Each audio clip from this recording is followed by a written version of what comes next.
MMA Marks Podcast.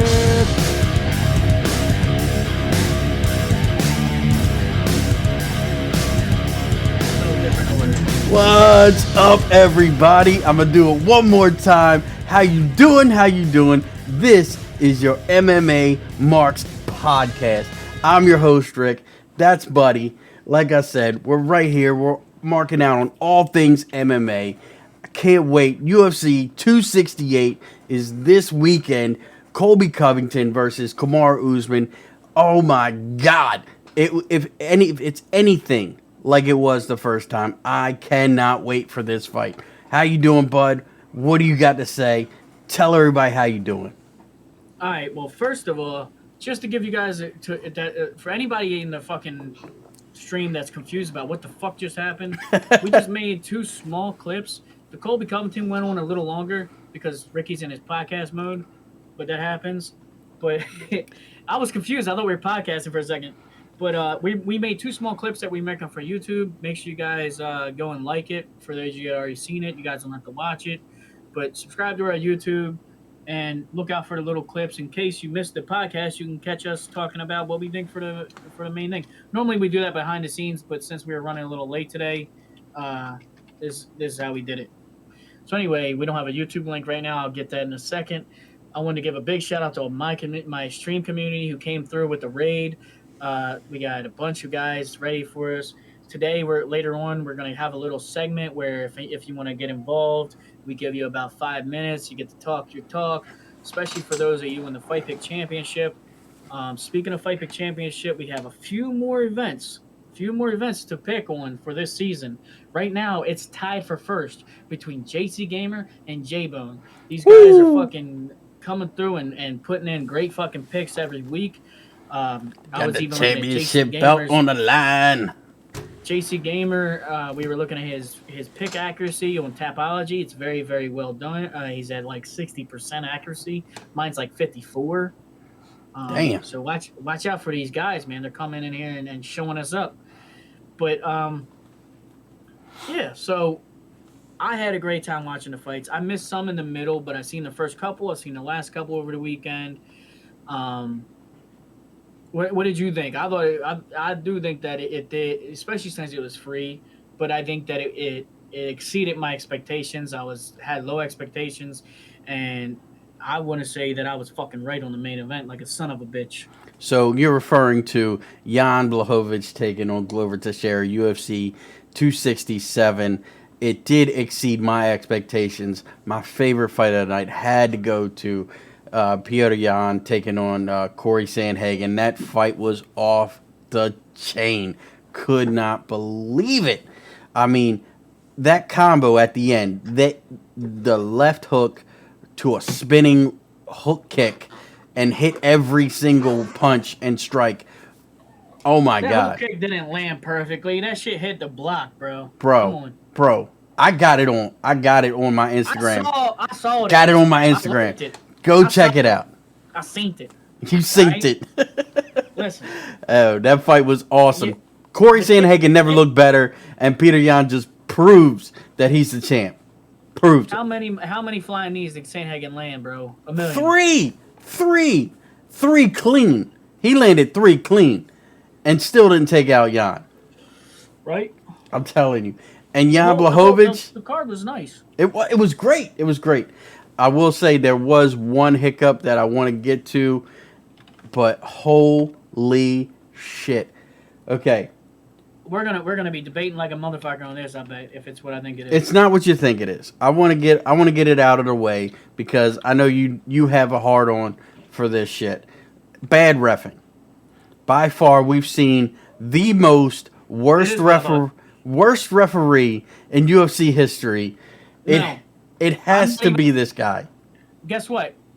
I'm with that guy. Did you see the fight? That was bitching, yo. Did you see it? DC was crying like a little baby back bitch. I watched it and remember thinking I was annoyed with DC. Daniel Cormier crying like a little bitch. Guess what?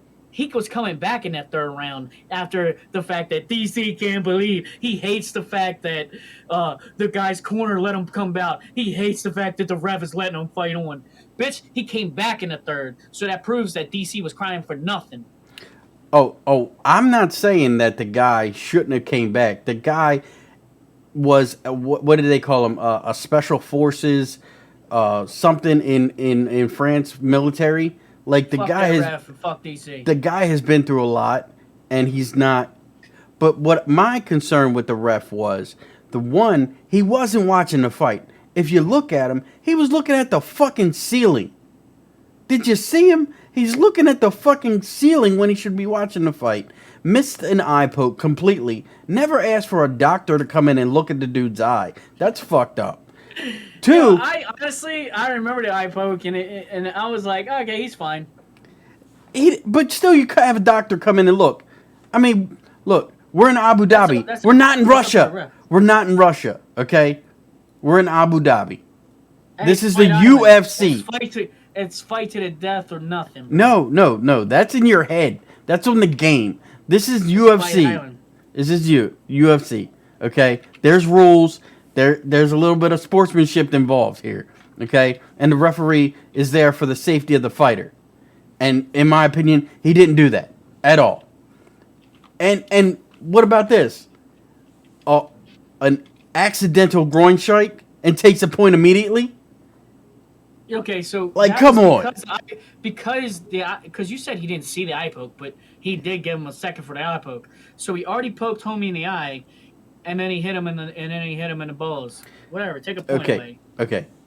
The only reason. Hold on. Stop. I'll let you go. Don't even talk, because I need to say something, Rick. Go ahead. We are the first motherfuckers out here saying, fuck a warning. You're warned in the back. You're a professional. You know not to do it. You can say it's an accidental groin shot, but guess what? Because you didn't avoid the groin shot, that's a point from you, motherfucker. I agree, and I like that the refs are cracking down on these points. Good for them.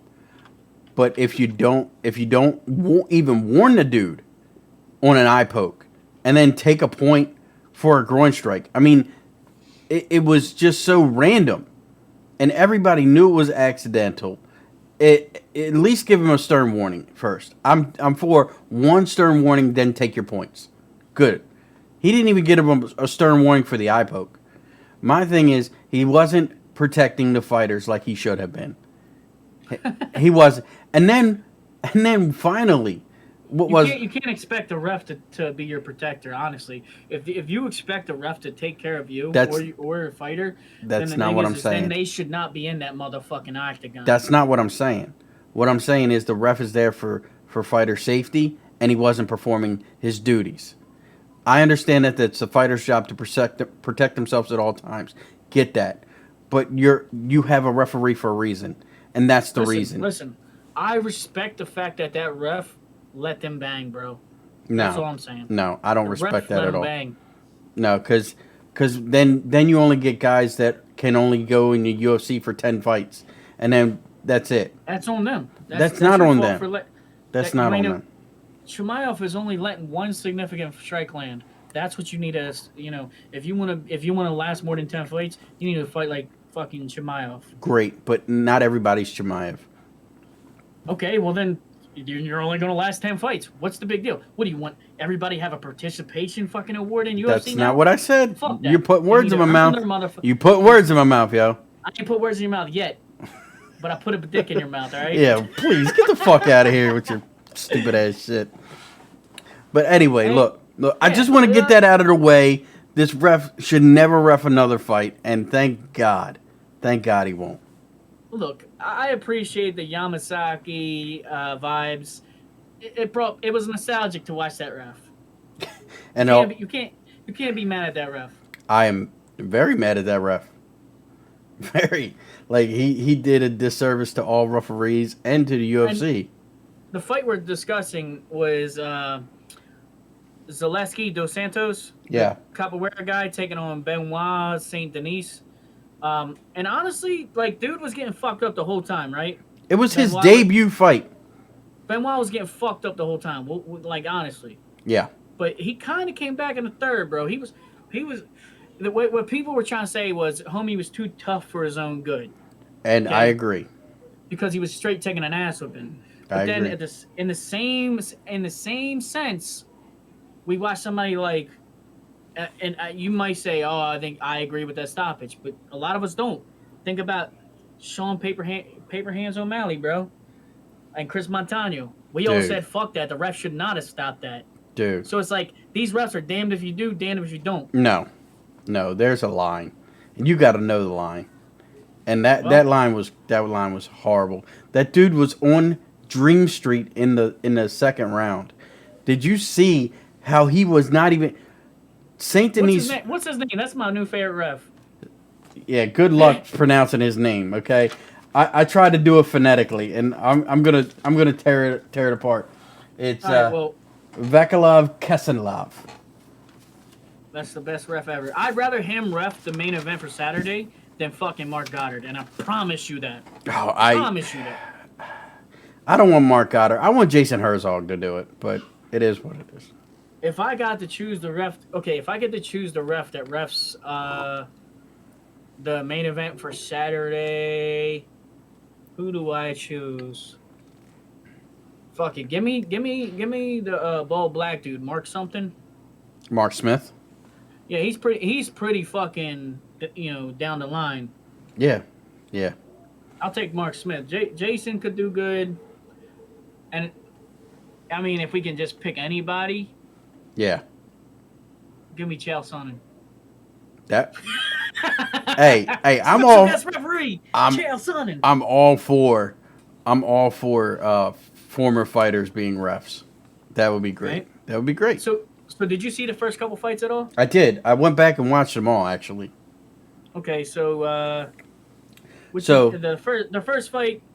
The was first fight alright. was Tajir on a block off taking on Alan Nascimento.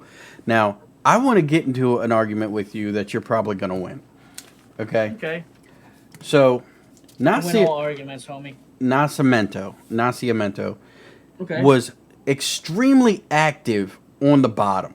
He was playing a jiu-jitsu game. He accepted that he was taken down, but every time he taken down, he was going for submissions after submissions after submissions. Eventually, he lost the decision due to the couple elbows that Tagoff hit him with.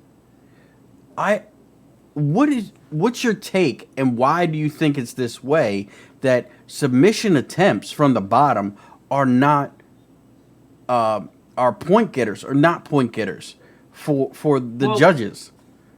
Well, here's the thing. I mean, and I believe that you'll agree with me on this, is that there isn't no one way there is no set defending a submission is better than attempting a submission. There's no set. It's literally based on the fucking person that's judging the fight. Yeah. For me, I value defending submissions over top of completing them. I think you're better if you're defending them, because I mean if I constantly try to grab you the whole time but you're defending the whole time, is that me winning the fight? Even if I'm say I'm just, or if what about this? If a guy's constantly jabbing but missing never landing that jab, he's losing the fight. Yeah. Compare it to strikes. I agree with you. If you're constantly throwing strikes out there, but you're whiffing shots, you're losing the fight. But if you land that same jab on my block over 1,000 times, am I losing the fight, or are you just getting beat? The difference is if you miss a jab or miss a strike and hit air, then the opponent is not hurt at all. But if you defend a submission, you could still get hurt. You're still in a battle. I remember thinking I have no idea who won that fight, and it was split decision.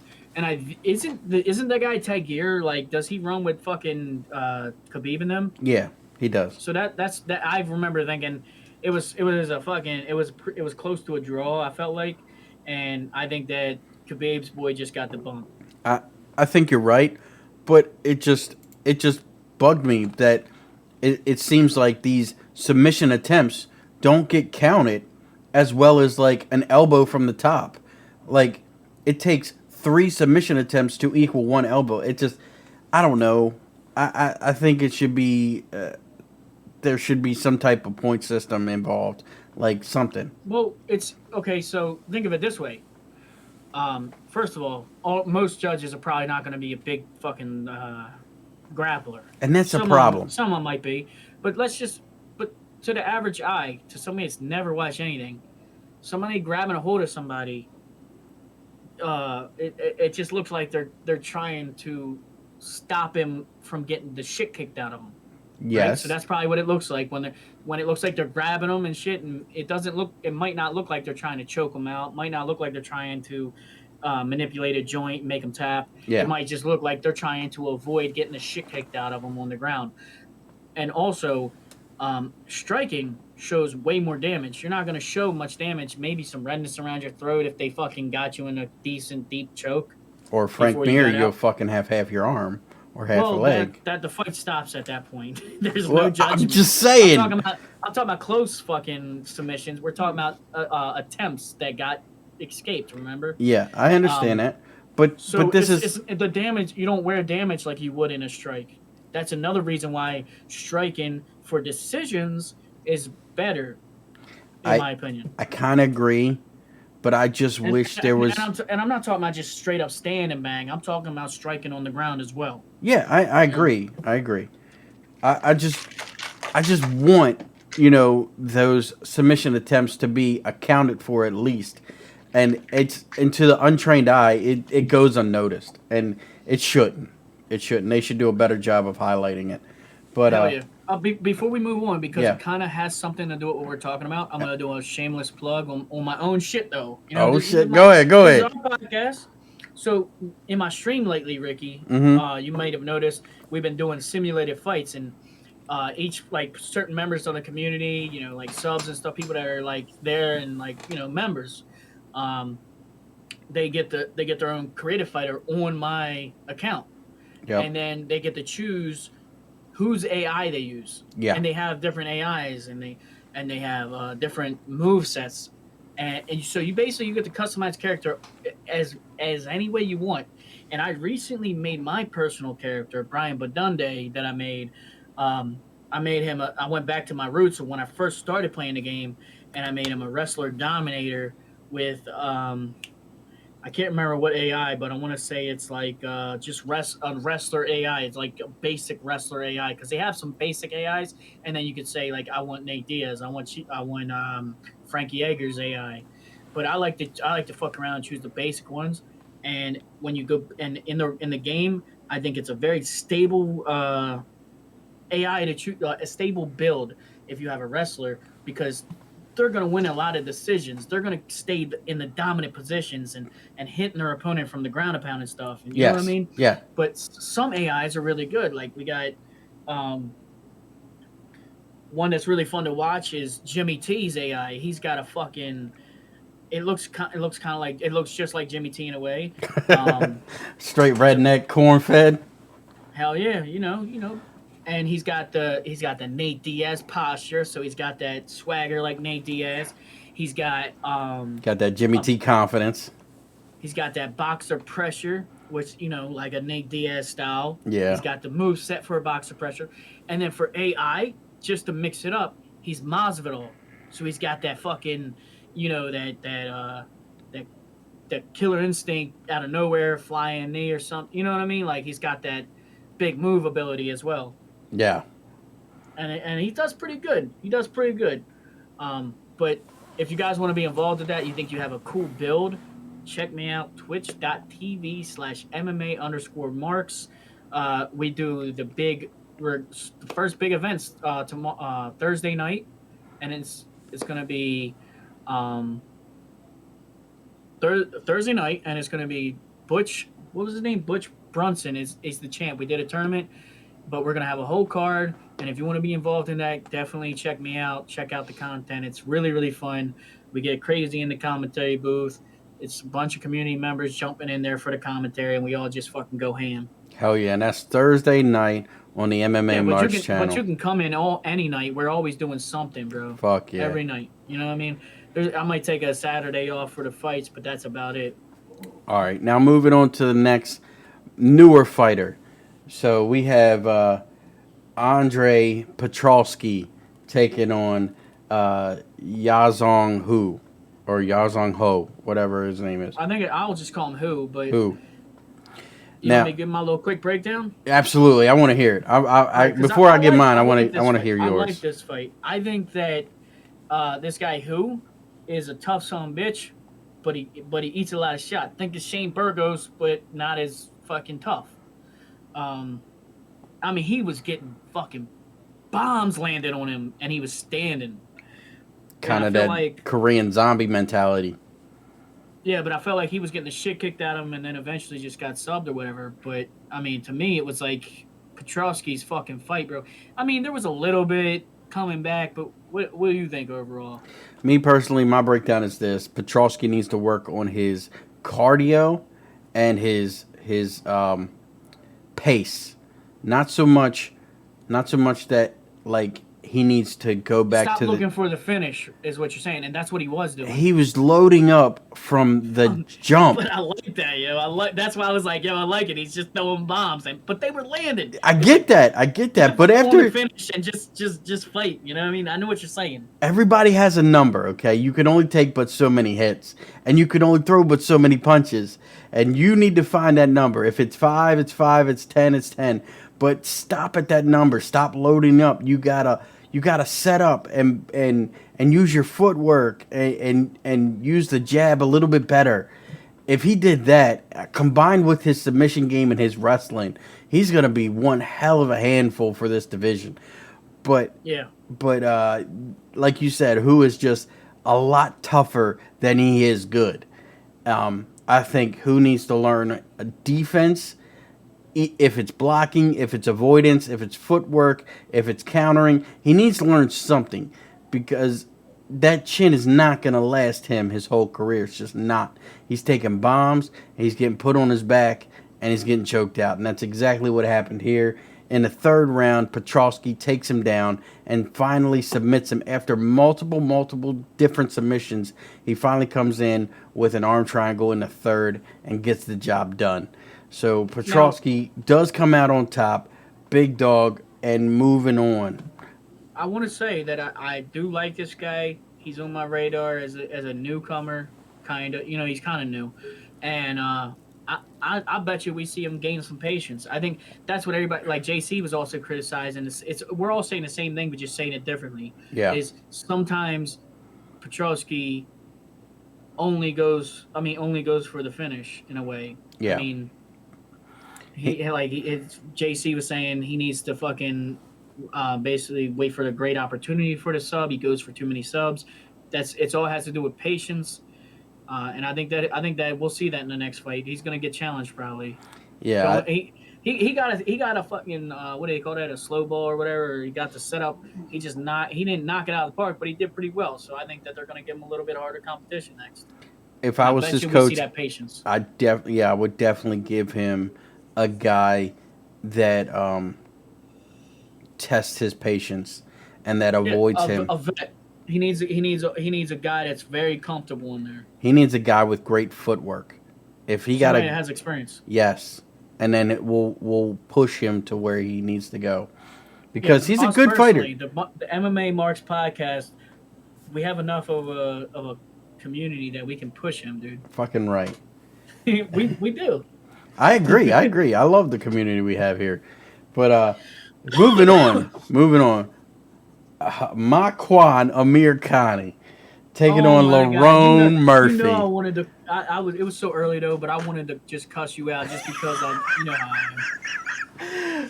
I am. Tell the people what happened. I had Amir Khani. Okay, Amir Khani's my boy. I want him to win always because he's a quick start. He comes out like a ball of fire. First round he did that. Hey, first round he did that. Came out like a ball of fire. Was all over him. Okay, Lerone Murphy weathered the storm. Coming out in the second round, Amir Khani kept feinting to take him down. He would throw like a couple jabs and then feint. But Yeah. he would oversell it, if you know what that means. He, instead of like just dipping a little bit and changing levels, he would change his levels completely and try to go in. And he did it twice. So Lerone Murphy knew that it was coming, and it wasn't 100% real. So he could take it and do what he wanted. And what he wanted to do was knock Amirkhani out. And that's exactly what happened, because he kneed him right in the fucking face. And holy shit, Amirkhani went out like a light. He didn't know what the fuck happened. I mean, good lord, that knee was nasty. I do want to point out that everything that we are criticizing Petrosky for can also be said for Amirkhani. Except Amirkhani only does it in the first round. Because he's already gassed by the fucking first round's finish. Ah, pish posh, tish tosh, that don't mean shit.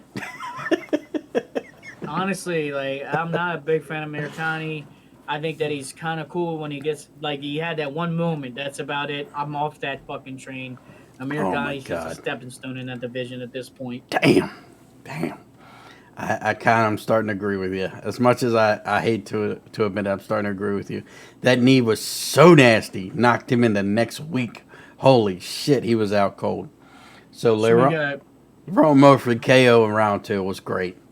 And I am a Lerone Murphy fan for sure. I can't wait for his next fight. I think that he's an awesome dude, and I see him having a good future in the UFC. Yeah, I do too. Now, moving on. Shamil Gazmatov taking on, is it Michelle or Mikel? Michael? Yeah, it's Michael, but in a different language. It's Michael in a different language. That's what it is. All right, let's just call him Mike. Okay, so Mike got a TKO finish. Yeah, Mike got a TKO finish in the first round, but he broke Shamil. Shamil was broken. Okay, Shamil got his first L though. That was his first L. He was undefeated, so you can't really say he's trash. But I'm not saying he's trash, but he got pressured. He could not deal with the pressure that Mike was giving him. Mike was pushing up against him, and this is what I'm talking about. That's what he's known for, though. He is a quick starter. I didn't think about that because I picked the other dude. I was like, he's undefeated. This guy's been choked out before by OSP. I thought it would at least last a round. It didn't last a round, which was crazy. Yeah. But this is. He looked good. I mean, we're gonna get into this after we go over this whole card. But these Russian fighters fight on a different level than normal people. It's Dude, I had so apparent that day. I was saying it on the stream because I literally had 2 different people hit me up the same day, and I hit you up about it. I hit you up when the first one said something, but people are saying that they think it's starting to become a thing people are talking about, that they think that in a couple years or a year's time that Russian fighters will be like dominant as fuck in the UFC and taking over. I agree, and we're going to talk about it after this card. I disagree, by the way, but that's okay. I'm going to give you my research and let you understand what they're talking about. And I will gladly let you do your research and gladly let you tell me, and then I will gladly fucking tell you why you're absolutely wrong. I can't wait. America! So next fight, we already went over it. This was a horrible fight for a ref, but it was a good fight for the casual fan. And even the hardcore fan to know what was a good fight, what's a bad fight. It was Dos Santos taking on Benoit Saint Denis. We already went over it ad nauseum a little bit. Saint Denis got his ass kicked pretty much from start to finish. He came back in the third a little bit, but what was done was done. He was on Dream Street. His corner should have stopped it, or the ref should have stopped it in a second. Well, we've already been through it. Moving on.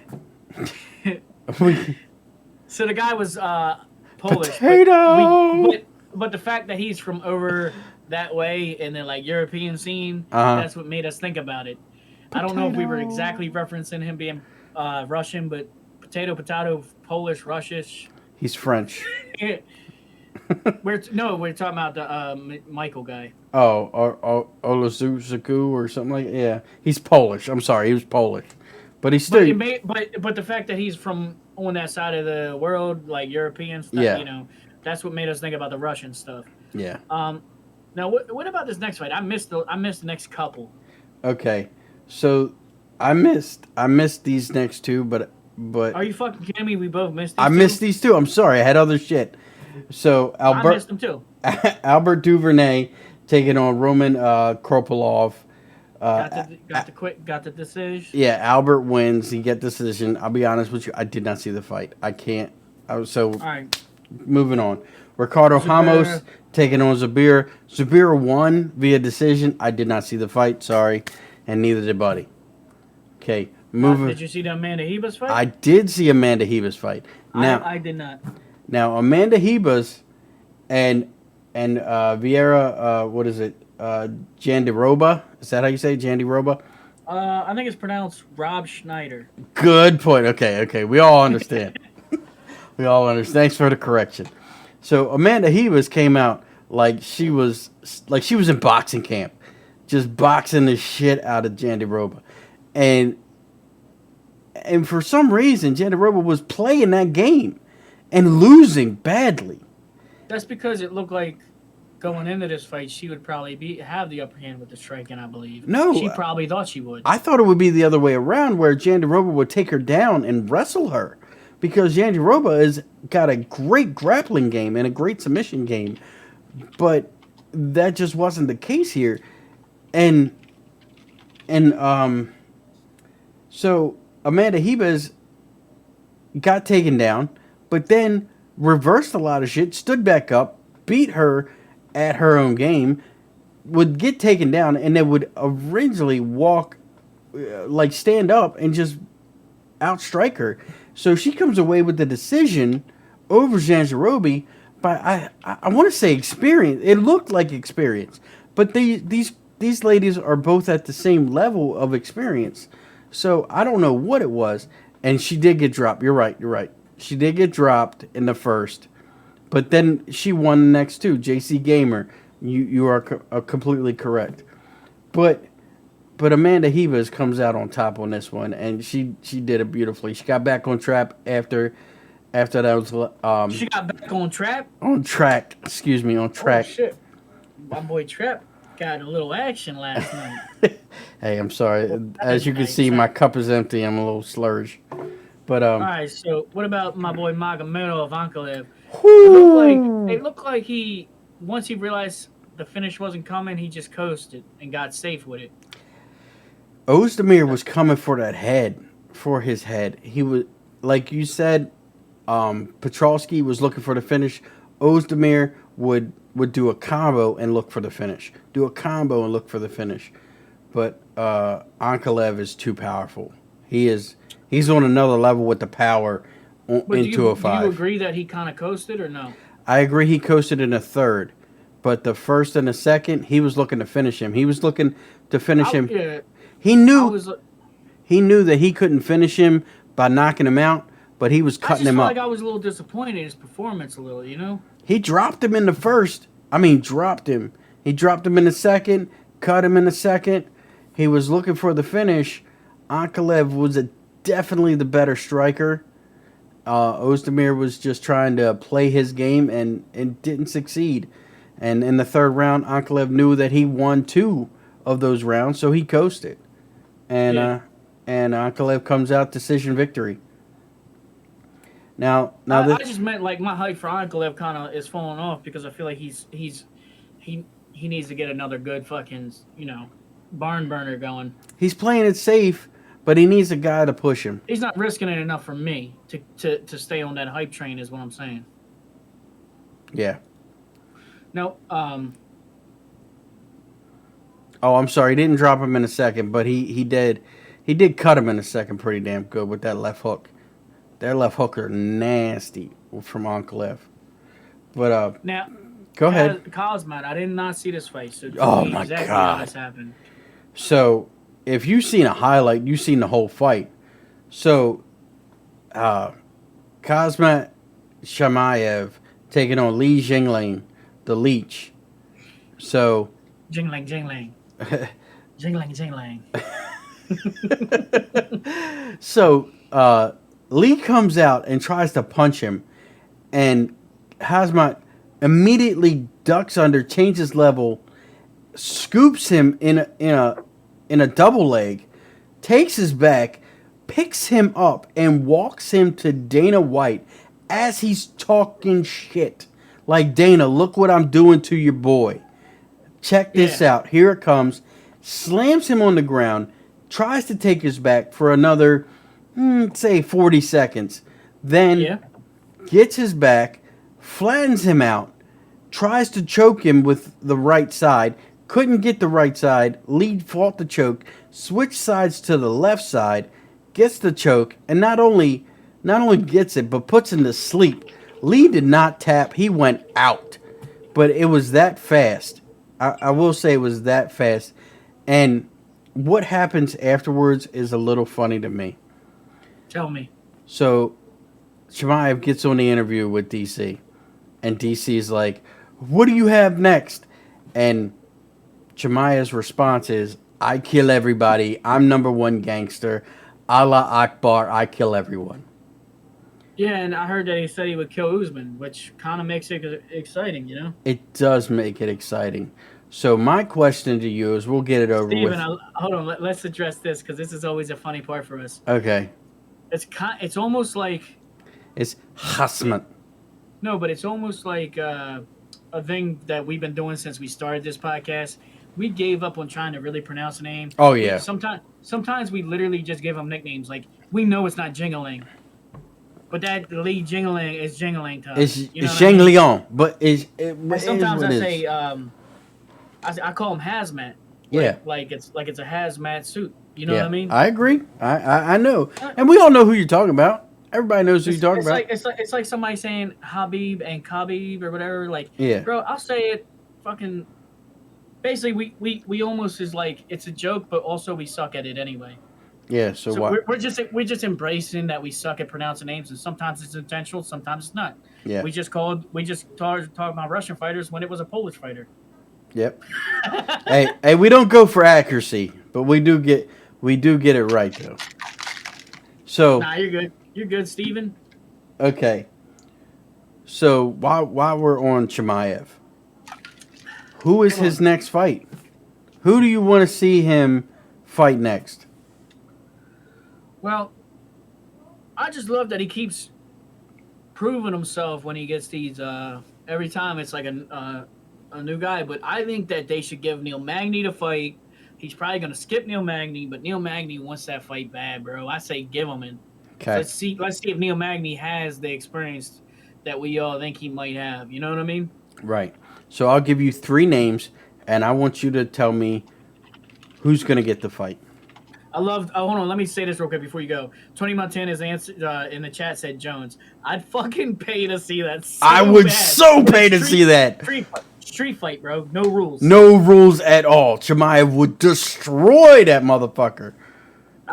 You're out of your fucking mind, bro. He would fucking destroy him. He would kick him in the balls and fucking poke his eyes out. Chimaev is a fucking gangster monster. John Jones would kill you in real life. Yes, easily. He would. Yes, he would. Without a fucking thought. He'd give you the ultimate titty twister McTwister, you know? He could probably do it one-handed, but it is what it is. Look. Okay, I'm going to give you 3 names and tell me who gets the fight. Nick Diaz. Okay. Or, I'm sorry, Nate Diaz. Okay. Nate Diaz, Michael Chiesa, Jack Hermansson. Who gets the Chimaev fight? Nate Diaz. There's no question. What if I tell you all you're completely wrong? So it's already been announced. It's Jack Hermansson. Jack Hermansson gets the next crack at Chimaev. I would say that's arguably the most dangerous of the 3. Really? And the least name value. It's the least name value, I will agree, but I think Michael Chiesa is the most dangerous. Because Jack Hermansson's striking is way better than fucking Michael Chiesa's. Yeah, but we both know it's not going to be a striking match with Chimaev. Yeah, but Hermansson has the fucking wrestling as well. Or grappling, if you will. Tragic's right. It's not an MMA fight. It's a wrestling match. It's not an MMA fight. It's a wrestling match. but that's the next fight. Supposed fight. Whatever. That's it. That's Chimaev's next opponent is Jack Hermansson in a freestyle wrestling match. What does that mean?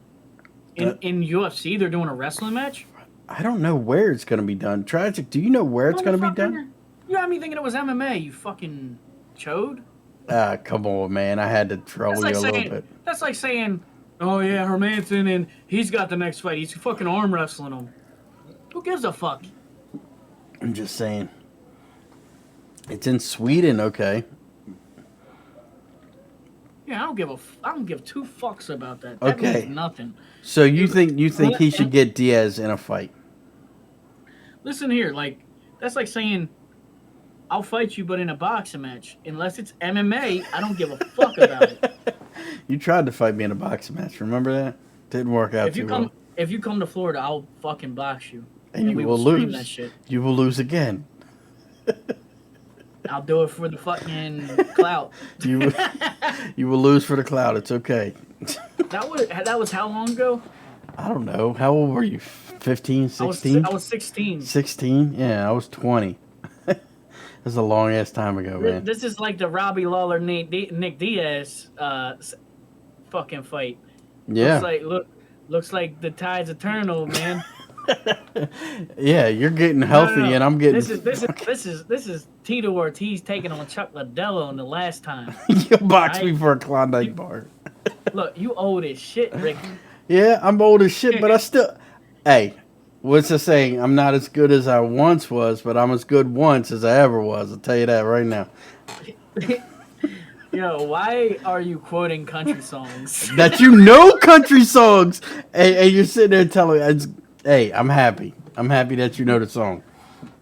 I'm not as good as I was. Dude, my dad loved that song, bro. Especially he had a buddy named Dave, and he would always love that part to go, Dave. You remember when he's like asking his buddy to help him fight? Yeah, I love that fucking song. It's great. Fucking Toby Keith is awesome. So next we had Alexander Volkov taking on Marcian Tabora. How did you see this fight? You didn't see this fight? I didn't see some of the fights in the middle. Like I was just having issues. Okay. It was early in the morning. I streamed late the night before. I woke up, saw the first couple fights, fell asleep, and then woke back up. Right. Actually, I don't think I woke back up until the main event. Yeah. Steve, to answer Steven real quick, I know he wouldn't turn down Neil Magny, but I think he would do better against Michael Chiesa. Because Chiesa doesn't have a dancing partner right now, and he's higher ranked. I love how you had to correct your Magny mistake because you're talking to the stickler of the pronouncing. That's right. Right. But no, but I don't think he would turn down Neil at all, bro. I think that they were avoiding that fight, and Neil wanted it. But I would think that Neil is just as dangerous as the rest of them, but. Has Chimaev had made official that he's going to stay at 170 or he's going to keep bouncing? I think Tragic answered that earlier and said that he's staying at 170. Oh shit! You guys were talking about that. Yeah. I see. Steven said it too. Steven said it. Yeah, that's right. See? Hell yeah, Steven. Can we just call him Stickler Steven from now on? Stickler Steven. It makes sense. He's Stickler Steven. Stickler Steven. Dude, I wish Gravy Back had made made a new rule or whatever. Not rule, but like, he was like, it would be cool if Twitch would do this. You could change somebody's name just in your community. Oh, that would be so great. Because it'd be cool if we could give everybody their own nickname. Yes. And change Steven's name to whatever it was. You say it again. Oh, Stickler Steven? Yeah. So JCGamer says Chiesa is taking on Sean Brady. Oh man, that's I fucking love that fight. You really do? I don't know. I think Chimaev would be a better fight, but we'll see. We'll see how it goes. That's a big test for Sean Brady, and he might do well. I don't know, man. They both are good. That's a very interesting fight. Yeah. To me, that's on the same level as Bobby Green versus fucking. It is. I agree. I agree with you there. I agree with you. They're both good. They're both in kind of different parts of their careers. One went a little higher so far. Yeah. Um, But look, I don't so think you can do it, JC. You can't. You can do it in Discord. yeah, just I don't not think you can do it on personal Twitches. right. So Alexander Volkov, Marcian Tabora, Alexander Volkov just pretty much outstruck him, and his countering was just too much for Tabora. Tabora's more of a pressure fighter and try to push you up against the cage and beat you up. He just wasn't having that with Volkov. Volkov is too savvy and out outmaneuvered him with his footwork and his countering. Volkov comes out via decision on this one. He was harder to control than he probably anticipated, like a lot of other people have said. Yeah, yeah. Volkov's a dangerous dude, man. Well, that's remember Blades was saying that he was having trouble keeping him down because his legs were so strong. Yeah, he's deceptively strong because you look at his frame and it's like he's a skinny dude, but you realize he's like 6'5" or something. He's a big ass dude. Just we're talking just because people in the chat are talking Nate Diaz. I just want to keep bringing it up. Absolutely. I want nothing more than Nate Diaz to just go and fight fucking Jake Paul. Oh my god! Please let that happen. I just want that circus show, bro. I love that shit. I just it's like Jake Paul is just funny as hell to laugh at, and I just know it would be a spectacle. Yeah.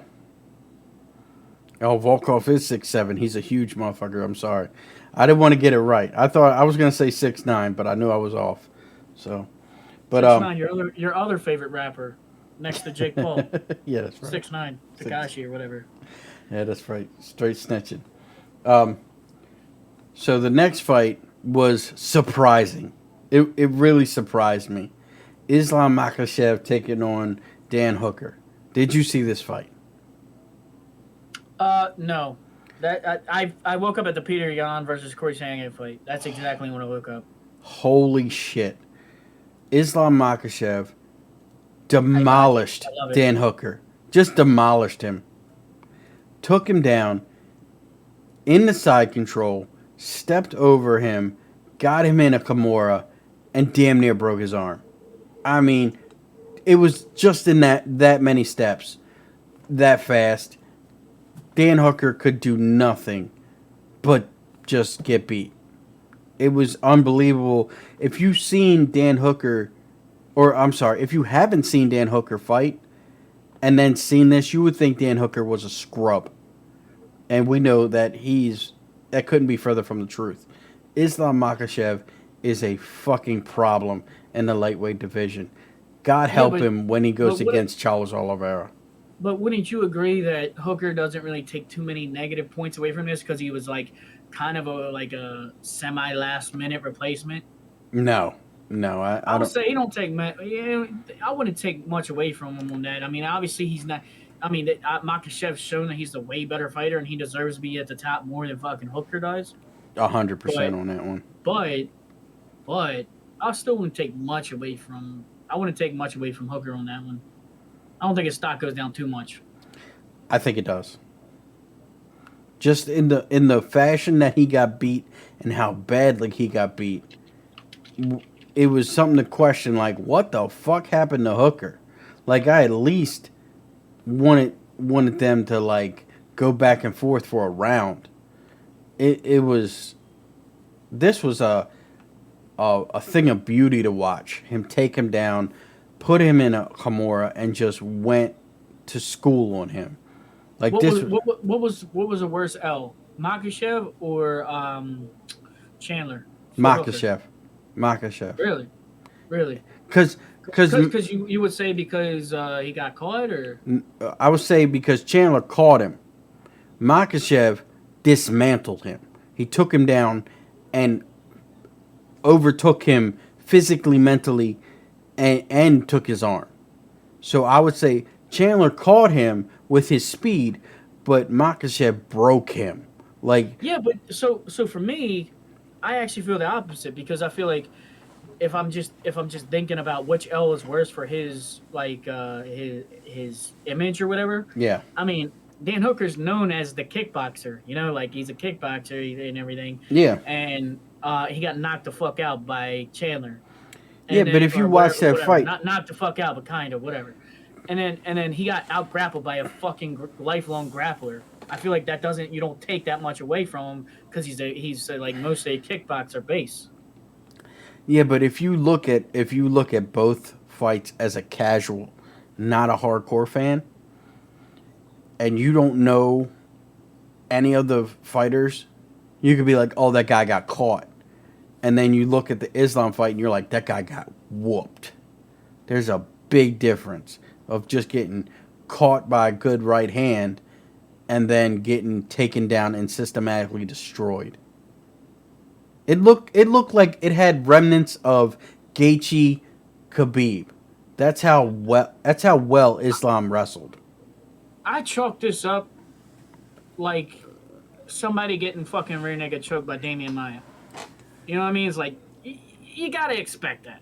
Yeah, I could see that. It's like I know Makhachev is very well rounded, but it's like he's a specialty, and it's like he basically did he obviously he used his exactly what he needed to against fucking Hooker's biggest weakness, and that was a perfect plan, perfect strategy.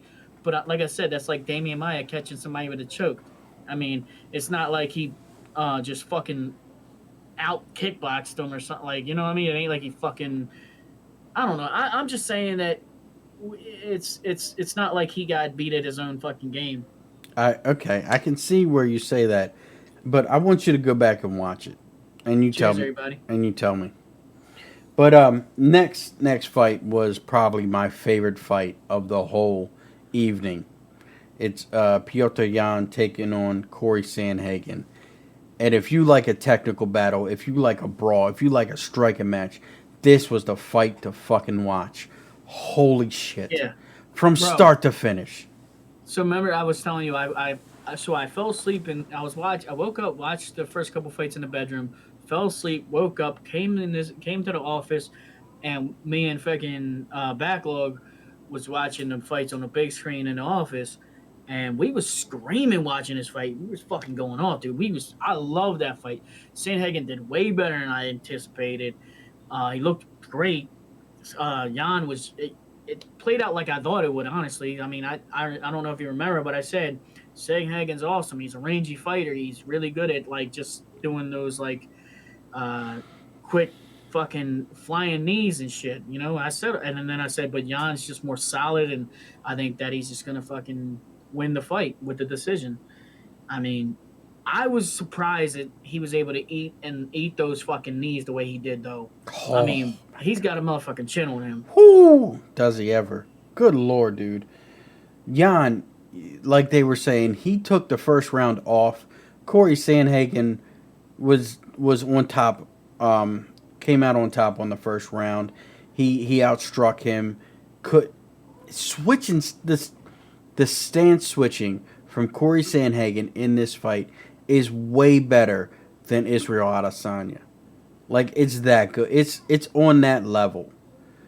Every combo, he's switching stances. Well, see, and the thing is like it wasn't even always a switch. It wasn't even always like a switch of stance. Sometimes it was like he would stop and do like a stutter in between stance while he would throw. Yeah, he would. He It was just like stop and square up. You know what I mean? Yes. Like, instead of having like a left is front and back and raise back, sometimes he'd like hop and just be like completely like square and start throwing. and I it thought would it was make really interesting and weird, like the footwork and way he fights. I like Yes. it. I like the way Sandhagen fights. it makes you think, and the cool thing that you don't normally see in fighters is it makes the audience think like, what's he doing? What's he doing next? His footwork is so random. It's Yeah, but almost what the fuck random. did Jan do? Jan just said "fuck it" and stayed in his face and it was aiming better with the shot, landing better with the shots, everything, bro. The body kick and the counter when he would switch to southpaw was what Jan focused on. Every time he would switch Yeah. to southpaw, he'd kick him in the ribs and he hit him with that right hand. Every You time. know, and after he hit him in the ribs, though, if you didn't notice, so when the body kick would land to fucking Sandhagen would always come back with a couple of body shots of his own, but with it, he would throw a few body like hooks or whatever they were. Yeah. But the thing is, like, the thing that got me was that Sandhagen would do all these stance switches and would fight him, and then he would defend him and still do the stance switches, which was really weird to me. Like, I can understand you stance switching when you're attacking your opponent and you're sitting there and you're trying to make your opponent think, oh, I'm going this way when I'm really going this way. And then when your opponent comes at you, normally you get into your most comfortable stance and block your shots. But Corey was stance switching as he's moving backwards, trying to counter Jan, which was really different than any other fighter I've ever seen. Well, see, and the thing is like, for me, like, it feels like Corey's defense is a little different because it's like he's not even trying to get hit in his block. He's trying to avoid the strike. You know what I mean? I think that's one factor. Yeah. It's not like he's sitting there just trying to, like, fucking Gaethje that shit. Yeah, that's true. Right? So it's like that's what makes Sandhagen so good, I think, is because he doesn't even get hit. Like, when he tries to not even get hit at all. He's not trying to fucking bite on his fucking mouth guard and just say fucking hit me. Yeah, and he tried only when he needs to. Only when he needs to. I agree. But man, they fought from round 1 to round 5 in the same pace and the same speed, nonstop, for 25 minutes and some change, because when the end of the fight came, they were still fighting each other like a good 5 seconds after the bell. Yeah. It was awesome.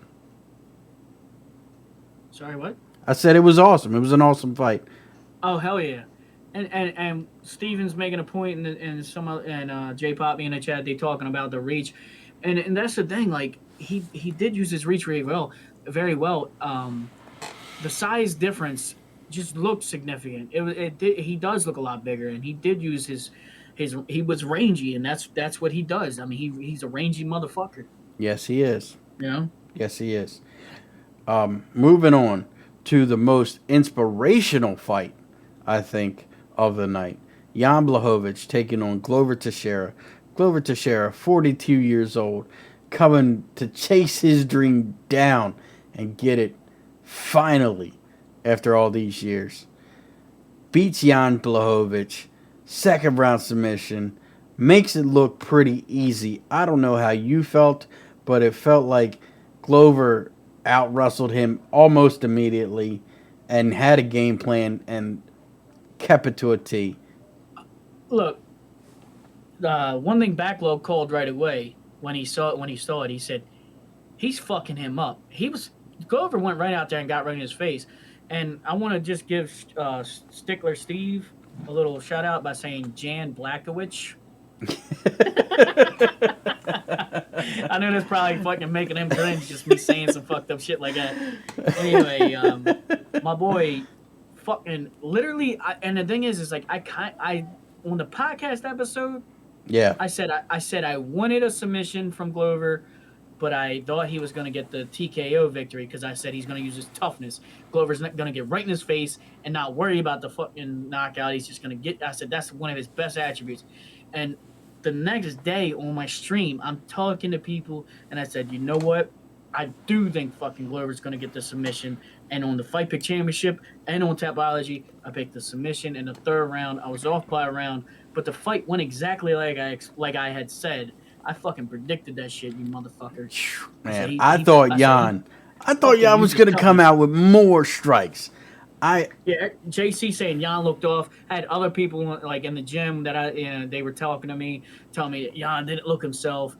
That's because because Glover had zero fear, got in his face. That first jab that or whatever it was, the first strike he landed, fucking might have set Jan off, but still, and Hasbulla fucked up Jan. He caught I'm playing. The little dude that was fucking everybody up. Oh, Hasbulla was hitting everybody. You see him punch DC? That shit was funny. I still don't know how you're supposed to say his name, but I remember I called him something completely different last week. Everybody's like, who the fuck? Hezbollah. Hezbollah. Hazabel or something. Hazabel. It's That's a Hezbollah. Jezebel. So, No, but look, Glover Teixeira finally gets his championship. And like we said, this was Jan's first test. This was Jan's first test, dude. Wasn't that an early test? Like, what did you say that's an early test for a championship fight, bro? Yeah. As soon as I'm not, okay, whatever. They can say what they want to say. Like, some people say they shouldn't tap championship fight, just go out. But let's just even say that we agree that you should tap if you're not getting out. Yeah. He was hovering before the fucking shit even got it all the way on. And, yeah, Backlog suspected that fucking Jan got paid off to take the L, but I don't know. He knew as soon as he went flat, as soon as he went belly down, he knew he was beat. He knew he wasn't getting out, and he knew he was getting choked. And then as soon as Glover had the choking position, he was ready to tap. And to me, I think it was a little premature that he tapped so quickly. Yeah. He was hovering before the choke got fucking fully synced in. I'm telling you. I remember watching that. I agree. I agree with you. He was ready to tap. He's like, he was pulling a Hulk Hogan. I was waiting for him to charge up. Like, they all start clapping. Like, yeah, get him, Jan, get him. Fucking just starts giving him that, the fucking elbow, getting out of the chokehold. Oh God, dude! Imagine. Janamania running wild on you. Right? Oh man, that would have been awesome. But look, like we said, this was Jan's first real test at 205, and he didn't pass. Shit. He didn't pass. So Steven is dead on though, because I learned how to say that from a Polish dude. Oh, right. And he's dead on what he's saying. Blahovovich. The L is silent, but sometimes we pronounce it anyway. Yeah. Because that's the one thing that you remember Pacho. Oh yeah. Pacho kept telling me you got to blah blah blah because I kept saying blah. Blahovovich, whatever. But that was UFC 267. It was awesome. Lived up to exceeded my expectations. Exceeded. For sure, me too. You know me, I was still saying fuck that card. It's too early. Yeah. So and like I said, and I said this in the Discord because I was fucking hyped, dude. And I said it was awesome for Glover. I love that he fucking won the championship. Jones would still fucking beat both their asses on the same fucking day. I agree. I hate Jones, and I agree. All, everybody's like, remember Cheney back in the day? Shout out to old school Lat B at Fight Guys. They don't do it anymore, but shout out to those guys. They're awesome. She was the first person I heard saying it, but I heard a lot of people saying it. Jones left the light heavyweight division to avoid Jan Blachowicz. But guess what? Jan was not the fucking money fight. Jan was an easy win. What's the point of Jones staying in the division when he done fucking wiped it out? Yeah. I think that these whatever. I think they're both great fighters. They both can say at one point in their life they were the top light heavyweight in the world. But I still don't think they hold a candle to Jones. I gotta agree with you. As shitty as it sounds, I agree with you. God, it sucks. God, it sucks. All right, moving on. I want to get right into this Russian wave. Okay, I want you to prove me wrong. Before we get into some big thing, okay. We had JCGamer in the waiting room. Let's give him an option. Oh shit! Okay. Especially because out of respect for the fact that he is in the first place, tied up with J-Bone for the Fight Pit Championship. He's been doing fucking great. Fuck yeah. I am acting like Jan's a bum because honestly, he's only ever really had great wins against former middleweights. I've been saying this. We've been saying this, good. Yes. I've never been a Jan Blachowicz fan. Santos knocked him clean the fuck out. I will say he's a very solid fighter. I'll say that. He's a solid-ass fighter. Yeah. But definitely wouldn't be on my top 10 ever. Ever. All right, Jace, without further ado, we got JCGamer here. If anybody else wants to put in their 2 cents or something, if you say some foul shit, you'll get banned, obviously. It is what it is. But here we go. JCGamer, #1 in the whole Fight Pick Championship, tied for first. What's up, JC? How you doing, bro? Yo, what's up? Right click on his name and put it to 200 volume. 200. All Yeah. right, let's see. Sorry. Well, no, I do that with everybody. There we go. I got Ricky on 200. There we go. JC, what's up, man? Now we can hear you. Yo, what's up? All right, so you love this Fight Pick Championship that you were thoroughly whipping our ass in. He just loves being right. That's what it is. Yeah, I do have a lot of fun researching and picking the fights every weekend. Try Yeah. to speak more in the mic so they can hear you a little better. Sorry. Yeah, I do enjoy every weekend, like picking the fights and researching for them. It's a lot more fun than just watching them, like on their own. Oh yeah, it Or definitely do gives us else on the something to side, something extra. look forward to. Yeah. And yeah, I actually didn't expect to do so good. I just wanted to start it because I knew that I was decent at picking the fights. Hell yeah. Yeah, I mean, nobody expects to come in and just dominate except for me and Buddy, but but you can see where that got us. Confidence gets us down to the bottom. Guys with a little bit of humbleness comes in and definitely tears us up right now. I mean, JCGamer is just, I mean, he's on top. The thing is like I like to pick with my fucking heart sometimes. Yeah. You know, JC, do you ever just say, I want this person to win like this, so I'm gonna pick that? Oh, I usually just pick who I actually think's gonna win. Like who I 100% Yeah, think like is the better fighter and will win. I sacrificed my fucking Tapology points and my Fight Pick Championship points just for the fact that Hooker could have won, and I wanted him to win more, so I picked him. I go back and forth, man, because sometimes when I try to go just off my brain, and I don't go off my heart picks, the fucking guys will do what I wanted them to do. So it's like I'd rather be right when it's something I wanted. You know what I mean? I don't know, but I think it's cool that you can put that out of your picking factor. But sometimes I don't know, while I'm like watching the fights, like sometimes I'm like rooting for like the guy who I didn't pick, and then I'm like, why am I rooting for that guy? But then I don't know who to root for at that point, because sometimes I just root for the person I want to win, not even think about the fact that I picked the other person. So is it all numbers to you, or do you have a certain type of fighter that you have to root for? No, I was just like, I meant like, I don't know, sometimes I just don't know who to root for, like the person I picked or the person I want to win. Oh, okay.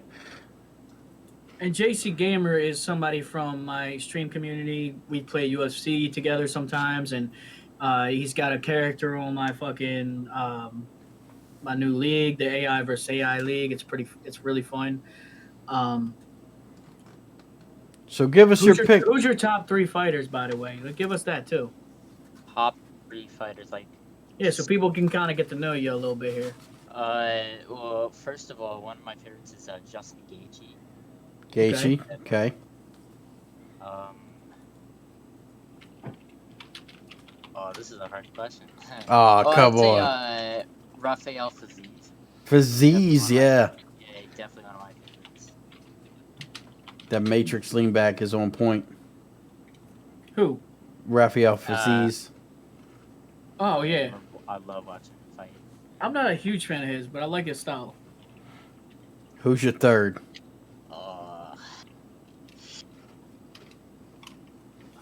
That's. I could only really think of Gaethje or Fiziev, but I'll think of another one. All right. So, real quick, who you got? Usman or Colby? I definitely got Usman. Oh, come on. Come on. He's gonna knock him out earlier than he did last time, in my opinion. Like, second round. Oh, get this guy out of here. Can't have him in here. No, I can dig that. Now, what about, let's ask him about Bobby Green and Ally Quinta. Who you got? I think Bobby Green is gonna win a decision. Because both of them don't really get knockouts that often. Like, Yeah. they're not really not. Last time Ally Quinton knocked somebody out was Diego Sanchez 4 years ago. Was you in the poll? What? Was you in the Oh, poll when I asked people about that? You might not have been in that stream. I remember it, but I think I was like doing something. Oh, I was gonna say you might have been the one person that picked fucking Bobby Green. Really? Nobody else picked Bobby Green? There was one person that picked Bobby Green, bro. One? Holy shit! Realistically, I see Bobby Green like being the better fighter overall. Oh yeah. Yeah. All right. Well, any last words, JC, before we move on? No, not really. You got anything to plug? Podcast. Maybe. What do you got? Any content you're coming out with?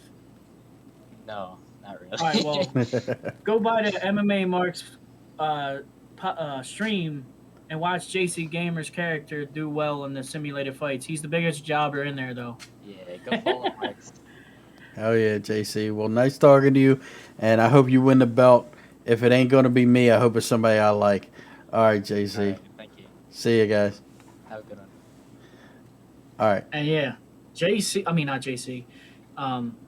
Ricky, you said it's somebody you like. Is there anybody in the fucking Fight Pick Championship that you do not like? Oh, Jimmy T, without a doubt. Oh, wow. It's Jimmy T, without a doubt. As long as I beat you and Jimmy T, I'm happy. I'm happy. As long as I beat you two, I'm happy as can be. And I will do that. Even though I missed some weeks, I will do that. See, now I always said it and I always felt this way. I always say if I can't win, I want Ricky to win. You are a lying piece of shit. There's no doubt in my mind. No, I want you to do bad because I want to beat you. But if I'm not the winner, I'd rather you be the winner. Sure.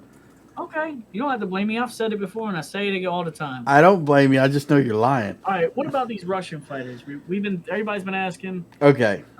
So there is a Russian wave happening in the UFC, and you cannot deny it any longer. The rankings show it, and I give it maybe 18 months, and we'll be seeing a lot more Russian champions right in here. Why does everybody think there's this big ass Russian wave, bro? Okay, let me run down for you something real quick. Run it down. Let's start at 125. Okay, we got Askar Azaroth. Okay, he's the number 2 at flyweight. Okay, that's just one Russian. Okay, then we have 135. Right, got the champ right now. 135 is Russian, Peter Yan. Okay, I know he's not the real champ or whatever. I think he's the real champ. Aljamain can go kick rocks. Okay. Then we have 145. It's Zabit Mahasharipov. When he comes back, he will be in those rankings. He's not ranked yet because of inactivity, but when he comes back, Zabit's going to be on top. Okay, 155. Islam Makhachev. He's ranked number 7 right now. Just demolished Dan Hooker. He's going to be in the top 5 in the next week. There's just no doubt in my mind he's going to be in there. And he's going to take on the championship sooner or later. And he's going to win. He's going to win. Okay. No. He's going to win. He's not getting. He might get the gold eventually, but he ain't going to beat the current champ. Okay. So, okay, then we have 155 now. And I got Dustin Poirier over Makhachev for sure. No fucking way. He ain't got fucking mind. He ain't got the wrestling. He ain't got the fucking wrestling. Khabib choked him out quick as shit. Islam's going to double penetrate, bro. Islam's going to fucking fingers and penis. Kill him. Islam will kill him. Next, okay, welterweight 170. We got Muslim Salikov, or also better known as the King of Kung Fu. Okay, granted he's only ranked 15th, but he's destroying. He's destroying people. He's on a 3-fight win streak and still coming. Okay, just demolished fucking Trinaldo. Then we got after that we got 205. Okay, or no, I should say Chimaev. Granted, he's fighting out of Switzerland, but he's from Chechnya, Russia. Okay, so he's a Russian fighter by blood, and we all know Chimaev is taking over. That all of these guys are going to become champion within a year. No, I didn't say all of them. I just said this is the Russian wave. Okay, not all I of. don't know, man. I will say I'm I will not say on that train Askarov. yet. I will say Askar Askarov will be a champion in the flyweight division. Islam Makhachev 100% will be champion. Peter Yan is already a champion. I think Brandon Moreno, Ray Romano, I think he'll stay champ for a little while. I don't see him. I see him staying champ for maybe a year or two, and then he'll slack off and lose to Askarov. But Zabit will be champ in 145 in one way or another. There's my boy Granby back in the chat. What's up, Granby? Okay, so Granby backs a dark horse in the fucking Fight Pick Championship. He's right up there with it. God, man, crazy. Please get a full card again so we can show people it's possible. I know, right? In 170, we got the King of Kung Fu, and then in 205, there's way more than just that. But I just don't think that they're gonna take over the fucking championships. I don't see it happen. That's what the people, like, a lot of people are saying, that they're gonna fucking literally take over all the championship spots. I don't see it happening. I think that there's a couple of really good Russian guys out there, but I do not think that they're gonna be the fucking reign supreme fucking champs. And Magomed Ankalaev, we just seen him fight last weekend, and he's number 7 right now. He's number 7. Give him 2 more fights, 2 more damn good fights, and he's going to be right challenging Glover Teixeira for the belt. I'm not saying he might not win, but he's damn sure going to. Where's Yuri from? What part of the Yuri? Where is he from? Yuri, where is he from? Is he Polish? I think he is Polish. Petrolski or something, or I don't know. Prochaska or something like that. Yeah, Prochaska. Where? Oh, dude, where's that guy from? That's he's one of my new favorite heavyweights. The guy King Kong. Dude, yes. Fucking, where's he from? Shamil Abadamka Amadov. I'm talking about the heavyweight, bro. He is a heavyweight. He's number 8 heavyweight. He is not Shamil, bro. I'll think of it. It's definitely not no fucking Shamil. Okay, well, he's from Russia. He's number 8. Did kick by the fucking and they did a technical decision against the guy from Spain. Oh, is it Ike? Fuck no. What's his name? This guy's way better than Ike, bro. That's why I was asking. All right, I don't know. I forget his name, but he slams his coach every time he wins. His coach slams him. Yuri will probably beat Teixeira. I think out of everybody I've ever seen fight that's around John Jones's weight class, I think Yuri would give him the hardest time. Yeah. Against Jones. Yeah, what's that guy's name? The King Kong guy. What's his name? Where's he from? I forgot his name. I'm drawing a fucking blank. Me too, bro. Me too. Where's Tragic? Because Tragic's always got the he facts. had to go to bed, but he did mention that Chimaev he's 10th in 170 now. No, I don't know if we. I think he should be higher, but it is what it is. Romanov, Alexander Romanov. Yes. Okay. Where's that motherfucker from, bro? He ain't from Russia. Romanov. Where's he from? Rome, and he's from Rome. You just take a shot in the dark. Oh man, sounds like something from like Transylvania or where? Is he from Russian, Prague? That's one Russian. I'll definitely get behind. Is he from Prague? I thought he was the same country. What the fuck is Moldova? I don't even know that country. I almost said state. Yeah, I don't know. I don't know where that is. Where in the fucking world is Moldova? All I know is he's like a big looking white dude, and he just fucking destroys, bro. Yeah. He's looking better and better. He's one guy I like a lot of the new heavyweights, bro. A lot of the new heavyweights are fucking awesome. Okay, so back to the Russian thing. I mean, there's a top 10 fighter from Russia in damn near every weight class. How can you not deny that there's a Russian wave going through when at least 4 of them are major title contenders? Now, Steven wanted to give you one more point because you talked about Oscar would win. He said that they already fought, and Moreno went to draw with him. So yeah, so I'm saying once Moreno falls into that trap of being champion and slacks off that little bit, Askarov is going to beat him because he's more hungry at that point. And I think that's how Askarov gets the title. He beats I don't know, Moreno. because, I mean, we've seen Moreno, after he got the title, he only improved. He only improved, but he's only had one title defense. So I don't know. if he beats Figgy, if he beats Figgy one more time, you're putting way too much fucking faith in fucking Askarov. Oh, come on, man. The flyweight. So there's like two people in the UFC that have like a name just like that. I think the other guy's like maybe a 145er or something. Yeah, I remember his name. What the hell was it? It's like Asker or something like that. Yeah. One has like an Ov in the name, the other one doesn't. Yeah. But, I mean, you can't deny that the Russian wave is here in the UFC, man. These Dagestani you guys. You can't deny that. That's not what I'm saying. What are you saying? I'm saying what the big wave everybody's saying is that within a year or two, it's possible, which is possible, but they're thinking that it's a big probability that there's going to be all Russian champs. I say fucking no. Not all. I'm not on that. Not all, but I will say Islam, Zabit, Askarov, and Chimaev are all going to be champ. All of them will be champ. Got Chimaev beating fucking Colby and Usman, bro? Not at the moment. Not at the moment, but when Chimaev gets truly tested in that ring, somebody come get their man. Once Chimaev truly gets tested and goes and gets better and hits that very next level, Chimaev is going to be one hell of a fucking fighter. Well, I will clearly state that I am not on the Russian hype train yet.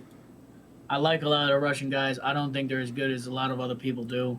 Dude, they are on a different breed. They love getting punched in the face and will keep walking forward. And strategically, they have a very, very, very good strategy most of the time. Yes. But that's not unbeatable. No one's unbeatable, and I don't think that the Russian guys have every answer, bro. They're not Frankie Edgar, the answer, who probably is going to get fucked up every weekend.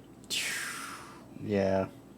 Is there any more news or shit to go over before we start talking about these fights? No, nothing that I can think of right off the bat other than Chimaev fucking calling out Nate Diaz. That's probably the fight they'll do. I wish they would do Chiesa. I think Chiesa is a better fight because if you go for Diaz is a name, but you're not getting a title shot out of it. Yeah, but think of this. It'll be his last fight on his career, Nate Diaz.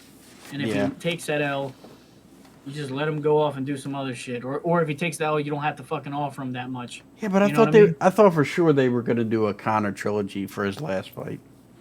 I thought for sure that was going to happen, but hey, maybe I'm wrong. I think everybody's leaning towards Conor versus Tony. Yeah, but if Conor comes back. I mean, I think he'll come back. Why not? Dude looked like he put on 20 pounds of muscle from 170. He looked like he walking around like 190 cut up. He definitely put on a lot of muscle.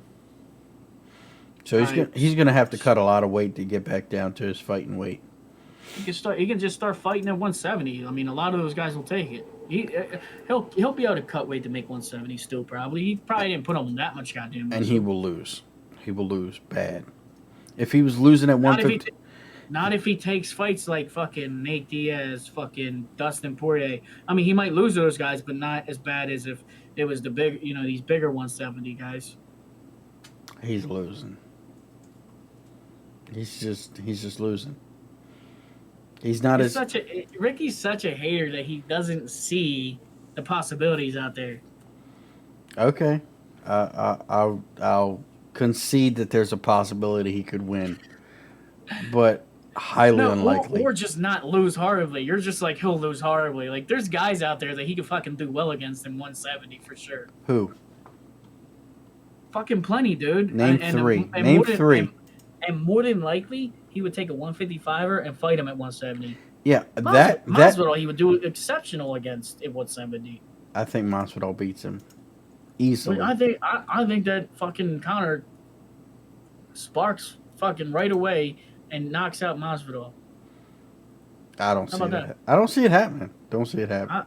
I think that they both would go fucking ham, and I think that the accuracy will come into play, and he would knock motherfucking Masvidal right out, bro. Yeah, when Conor puts on weight, he gets a hell of a lot slower. We've seen that.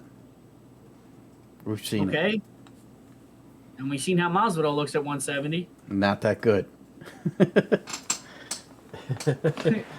Hater alert, right? Grampy back. He tried Whatever, to do it right, man. but he fucked up the spaces. Whatever. I'm a He hater. fucked up the spacing I'm a twice. hater. I'm a hater. It is what it is. Let's Conor get in. isn't that good anymore. He's not. I do disagree, guys. I think that Dustin Poirier is a very, very tough opponent for most people, and he did well. I mean, Conor's still good. I mean, he looked good against fucking Dustin Poirier until he got fucked up. He didn't look that bad. Like, people were saying how bad of a fucking beatdown it was. I mean, bunch of dick-nosed bitches out there fucking hating on fucking Conor, bro. Only got slept by Usman. Yeah, well, I think that between the two, I literally would bet. Say, you know how they have, like, in basketball, dunking contest and three-point contest to see who the better, whatever. If we had a fucking knockout ability contest, not if just line up motherfuckers to get knocked out, I bet you Conor would knock out more motherfuckers. That's why you're saying that he got knocked out by Usman. It only helps my fucking my little. I think that fucking Conor could knock out Masvidal. Yeah, but anytime Conor's went up in weight, he is lost. One time he went up in weight because it was a last-minute replacement, and Nate Diaz couldn't make 155. The only 155er Conor has beaten is Eddie Alvarez. No, he's beaten fucking Nate Diaz, dickhead. He didn't beat Nate Diaz. He has a W on his record for Nate Diaz. Okay, I don't see it. He didn't beat him in that fight. He really didn't. Seriously, somebody do something with this guy, Ricky. Go watch the fight. Go watch the fight. He didn't beat him. He didn't beat him. I haven't watched that fight since the night we watched it in Buffalo Wild Wings fucking years ago. He didn't beat him, and the fight. Drunk then. And like JC said, the fight was at 170. No, he said Conor went up to fucking. Hold on, what? Nate Diaz was at 170. Yeah, I did say that. And I said Conor's only beaten anybody at 155. Nate Diaz is a 155er. No matter if they fought at 170 or not, Nate Diaz is a 155er. Let's not get that wrong. Okay? What fight was it sanctioned at, though? What fight was it sanctioned at? What weight was it? What weight was it sanctioned at? It was sanctioned at 170. You just sound more and more like a motherfucking JC hater every day. Look at that. I mixed both. I just fucking both of you over. Oh, whatever, man. Let's get into this great-ass card that's about to happen on Saturday. UFC 268. Usman versus Covington, number 2. We got another title in contention. Rose Namajunas taking on Wally Shang. And we got Justin Gaethje taking on Michael Chandler, Shane Burgos, Billy Quarantilo. It's a bunch of low-key fucking bangers, bro. Wow. I mean, this is going to be great. All the way down to the bottom. Let's start it off. I want to get your take on them. CJ Vergara taking on Ode Osborne. That's how we start this off. Right at flyweight. Okay, so how you got it going on? What's going on, man? So there's two things. How much time do you have before I have as much time as we need. Let's go. Okay. Well, I would suggest that, because I don't know shit about CJ, but I heard that he's pretty impressive, and he's taking this fight on short notice. But we know Ode Osborne's got a very interesting style of fight. He's done, won some, lost some in the UFC. Yeah. This new guy's coming in with hype. I haven't seen it, but he's coming from Contender Series, from a month, like 2 months ago, basically. Did you want to try to pull up a video of this guy CJ and see his Contender Series win? We can. If you send me a link, I'll pull it up. I'll find it if you want to talk about those guys a little bit or something. Sure. So as we know, Ode Osborne is coming in with a particular style.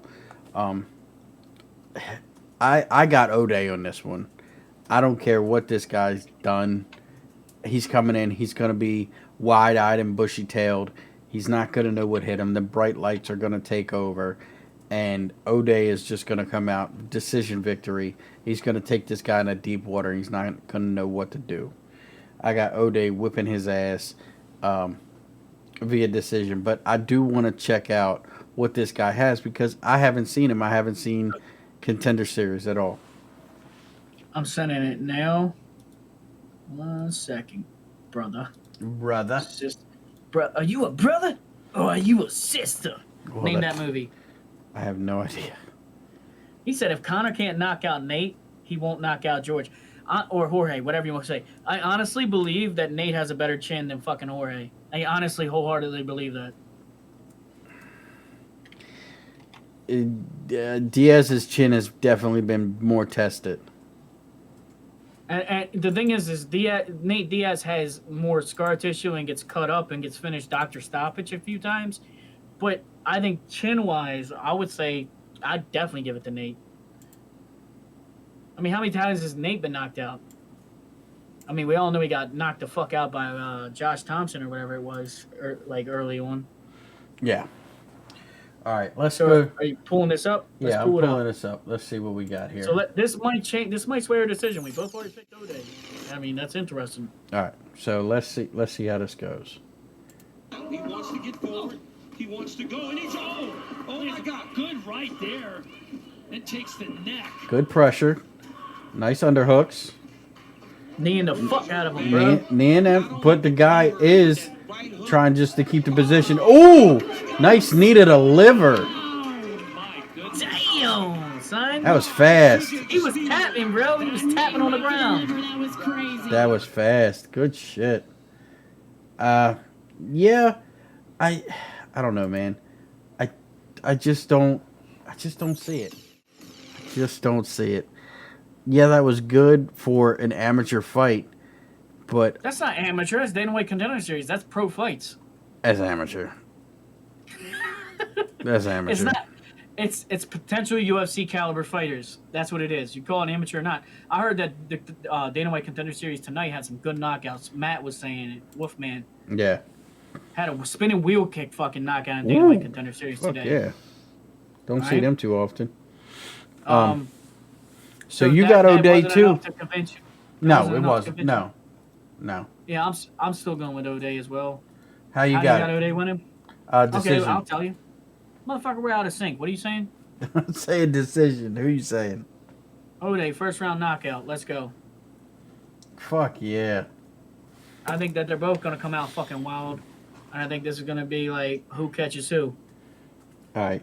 Well, the next couple, I have no idea who they are, so you're going to have to walk me through them. So we got Okay. Molesky. Molesky. That's what it. MELSKI.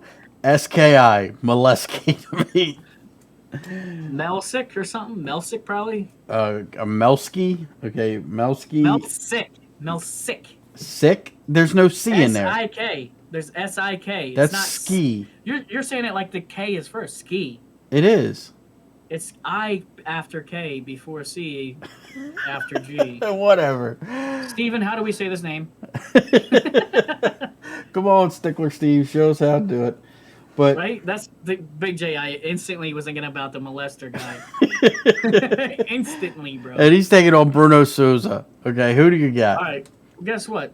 This I don't is know a- shit about either one of these either. Okay, this is a featherweight fight. Let's flip a coin. I'm going with Souza. So I don't feel like this guy Melsick, he is a Contender Series guy. He has one win in the UFC. This other guy, Bruno Souza, is coming from the LFA. They're both on a pretty good fight. They got 10-1 versus 6-1. I got to go with the guy with UFC experience. I went with Melsick to win by decision. All That right. was why I chose him. But these guys haven't given me any reason to do any research. The only reason why in the first fight is because I wanted to see people were talking about CJ is pretty good and it could be bad news for fucking O'Day. I didn't see it. I seen the knees. The knees were good, but I like it. I think this could be a fucking banger. That's why I said fuck it. First round knockout. I didn't see enough to sway my decision, though. Next, we have Dustin Jacoby taking on John Allen. This is a light heavyweight fight. Yeah, so for me, I love Dustin. I was telling everybody in the stream the one day, I was saying, I never know how to fucking pronounce this. I always say it wrong. I said Ricky always fucking whatever. Because I think I either say Jacoby and I'm like, I don't know if it's Jacoby or Jacoby, but fucking I like this guy. I like the way he fights. He did get fucked up by Ion Kudiloba, but he won that fight, didn't he? Let me double check. I'll tell you right now. Oh, it went to a split decision. Yeah. It was just he's like tough. a draw or something, or it was a draw. But anyway, I mean, he got fucked up and he survived. Yeah. And this guy John Allen, I thought he was John Phillips at first. This guy John Allen, he hasn't done much in the UFC yet. He's went to draw with Mike Rodriguez. That's kind of notable, I guess. But that was 2 years ago. And his last fight, this guy John Allen, he fought Roman Dolce or whatever, however you say that name. And he went to he lost a split decision to him. I definitely got to go with Jacoby. I went with a second-round knockout. I think this guy it's probably a setup fight for Jacoby, trying to make him look good. That's what I think, too. It's a setup fight for Jacoby. I think he won't knock it out of the park, but I think he will win. I got Jacoby via decision. Side note, JC just corrected us. He beat Mike Rodriguez. That actually is a good fucking point. I did not know that. Yeah, but I'm he not turned a it big into fan a of no Rodriguez. contest. He turned it into a no contest. Yeah, but still, that the fact that he beat Rodriguez makes this fight a little better. Okay. Because I'm not big on Mike Rodriguez. Yeah. All right, so next fight is a heavyweight fight. We got Jacoby's going in. Gian Vellante taking on Chris Barnett. All right. Now, do you know wanna these guys? Your breakdown, because it can't be the same as mine. I don't know this guy. I don't know these guys, so All right, fine. I'm gonna give it to you. I'm gonna say right. I'm gonna say it's Barnett off of the name. I'm gonna pick Barnett. KO. Do you know? Okay, so second Chris round. Barnett. I'm gonna remind you who Chris Barnett is. Okay. He came over and he fought in the UFC against Ben Rothwell. He's a short, black dude that's like kind of chubby, very short. Let's see how tall he is.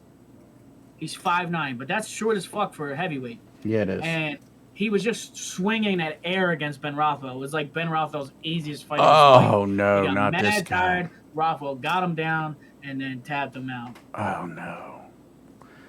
I felt like, and everybody's like, Chris Barnett's a fucking awesome fighter, blah, blah, blah. I know Gian Vellante's not the best, but I've seen more I got more faith in Vellante than I do this guy, Chris Barnett. Yeah. I'm not impressed by Chris Barnett's performance. I had to go with Vellante by decision, even though Vellante's been titty choked by fucking Chris Boss. I'm gonna stick with my decision, double down on the Barnett knockout second round. How can you say Gian Vellante is the worst UFC fighter ever? Wow. There's so many other good Ben candidates. Askren? I mean, come on. Fuck Ben Askren. Why don't we talk about CM Punk? Yeah. Probably the one fighter that probably didn't deserve to be in the UFC. But Mike Jackson. Mike Jackson was. Mike Jackson was playing with dude. He was tickling him. Like, what are you doing? Oh yeah, there's plenty of worse fighters than fucking Gian Vellante. All right. So this one I'm kind of looking forward to. We got Edmund Sebastian taking on Nassourdine Amavos. I can't say it. Did a fight fall off? Or did you skip one? I skipped Jordan Williams. I skipped one. You're right. I skipped one. It's Ian Gary taking on Jordan Williams. Sorry. It's a 170 fight. This guy, Ian Gary, he's got some hype. I haven't watched it, but he's got some kind of fucking special on the UFC YouTube, like his own little thing. Jordan Williams, he came from Contender Series, and he's been on a two-fight loss streak. Lost to Nasruddin Imamov. We just seen him fight. And he also lost by a submission 3 months ago by Mickey Gall. Mickey Gall subbed him out. Yeah. I had to go with my boy, the new guy, this guy Gary, the future, knockout first round. I think this has to be a setup fight. They want this guy who's 7-0 to win, and you got somebody who's 9-5, right? Yep. So I think I think that this guy that has the nickname The Future is going to come in here and fucking show why he's the future. I agree completely with you on this one. I'm gonna say Gary wins via decision. Excuse me. All right, so moving on, we got Edmund Sebastian taking on Nasruddin Amavov. I'm looking forward to this fight. I really like Sebastian. This guy is a great striker. Man, Although we just saw Nazarene fight, my bad. no, But we just saw him fight Nascimento. 3 months ago. Yeah, it was close.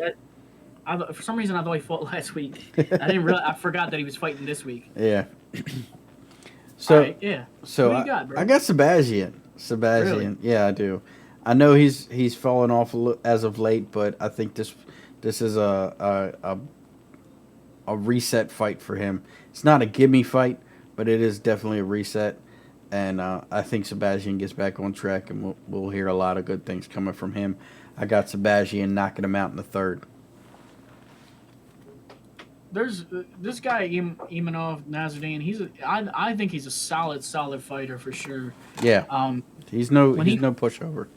Even when he lost to Phil Halls recently, that was 8 months ago. I remember that fight specifically because Nazarene was coming back and he had that fucking. He definitely had a fighter spirit. He's got that fucking that grit to him. Even when he's losing, he'll still come back. And he did just beat Ian Heinisch. Pretty fucking nice. I gotta go with Imanov winning, and I think he's a good third round fighter. I'll get him with a third round KO, bro. Awesome. All right. Like I said, Imamov's not a pushover by any means. He's a tough fighter, but I think Edmund's a little more technical. But I think the special, the game plan to beat Shabazian's out, the cat's out the bag on that one, bro. And I think Imanov can fucking implement that. yeah. All right. So speaking of the devil, Phil Hawes is up next, taking on Chris Curtis. Speaking of the devil, Phil Halls, man. I mean, All power. He is. This guy is he does what it needs to do to get it done, bro. It's just the power this guy can generate is insane. Just knocking people out. I mean, if he hits you, you're going to sleep. It's crazy. Well, I mean, he's got some decent knockouts, but I wouldn't. He uses his grappling very well as well. He can be dominant with his wrestling and stuff. Yeah. That's what that's what he's doing. And for me, just because I know that he's not going to be one to have a sloppy fucking brawl, I think that he's going to get the decision. I think that he sees that he wants to keep his fucking streak going. So I think that he's going to, mix it up in there and also stay safe at the same time. He's not going to want to risk it too much for this guy. He's just going to want to keep racking up them W's. Yeah, I think Chris Curtis is another power striker, but I mean I think he's gonna overcommit, and I got Phil Hawes knocking this dude out in the first round. Yeah, well, this guy's coming in. This is his debut in the UFC, and so I mean he could be coming out just being an extra with it. Yeah, I think he's gonna overcompensate and overcommit on his shots, and he's gonna get taken out. Hell yeah, man. All right, so here we went over this in our mark out minute. If you missed it, check it out. It's gonna be on YouTube. It's a short little clip. Even if you've seen it, subscribe to our YouTube and like that, man. We got to start building that YouTube more. Fucking right. So there's the YouTube and the link, guys. Al Iaquinta taking on Bobby Green. This is your sleeper fight of the night. It's going to be crazy. I guarantee it. This fight is going to be just a knockout, drag-out fight. It's going to be another Jan versus Sandhagen kind of fight where it's just brawling. These guys got heart. These guys want to fight anybody. Both are well-rounded, in my opinion. Yes. Where for me, my little breakdown is Bobby Green. It has been a lot more active and done well. Obviously he's got 2 L's he just taken kind of recent, but they weren't bad L's. I mean, for me, in my opinion, they weren't very bad. He was very competitive in the whole fight. And your boy Quinta, who last fought Dan Hooker 2 years ago. Yeah. He hasn't fought in 2 years.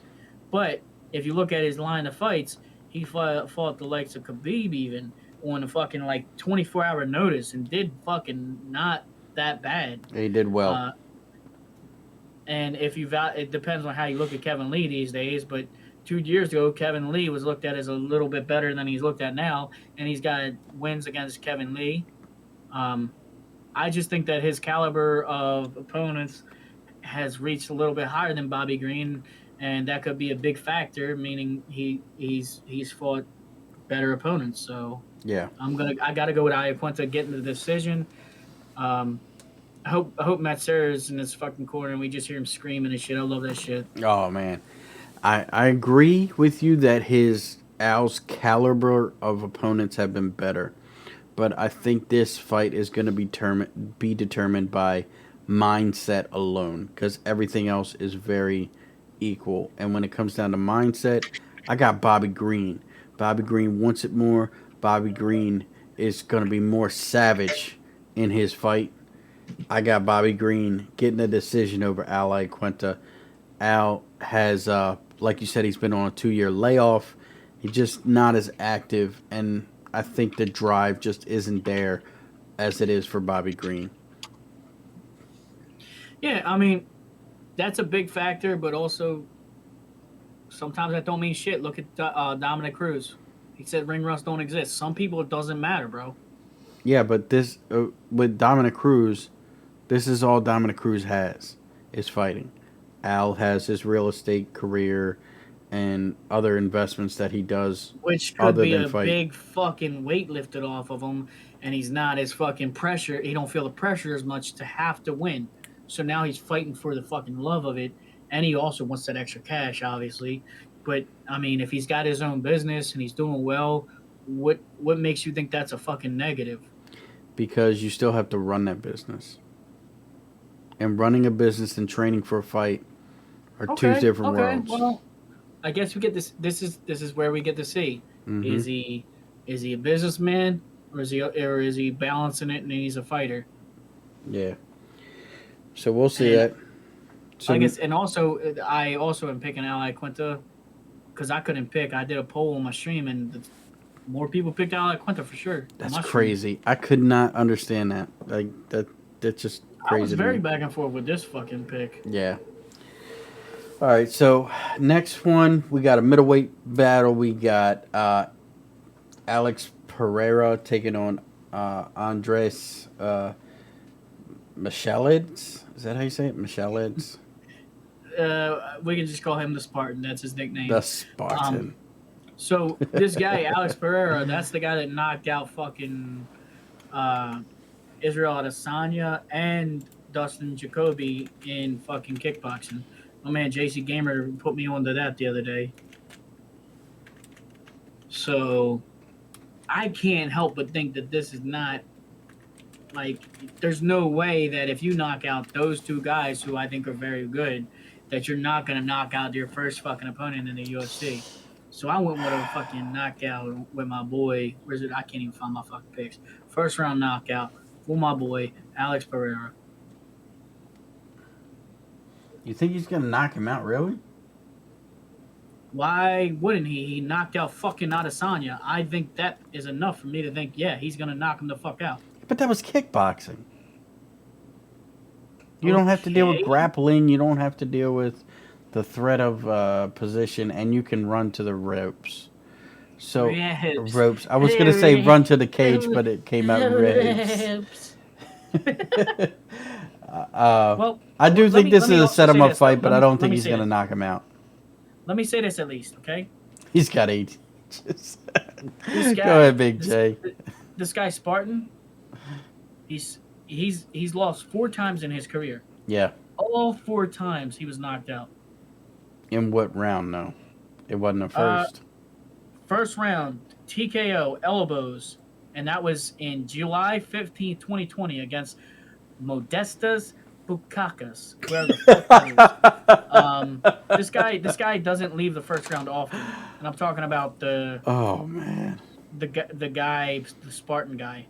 Oh god. So this is a set 'em up fight. Oh, Yeah, damn it. for sure. All right. I mean, in my opinion, some people might be big on this guy Spartan.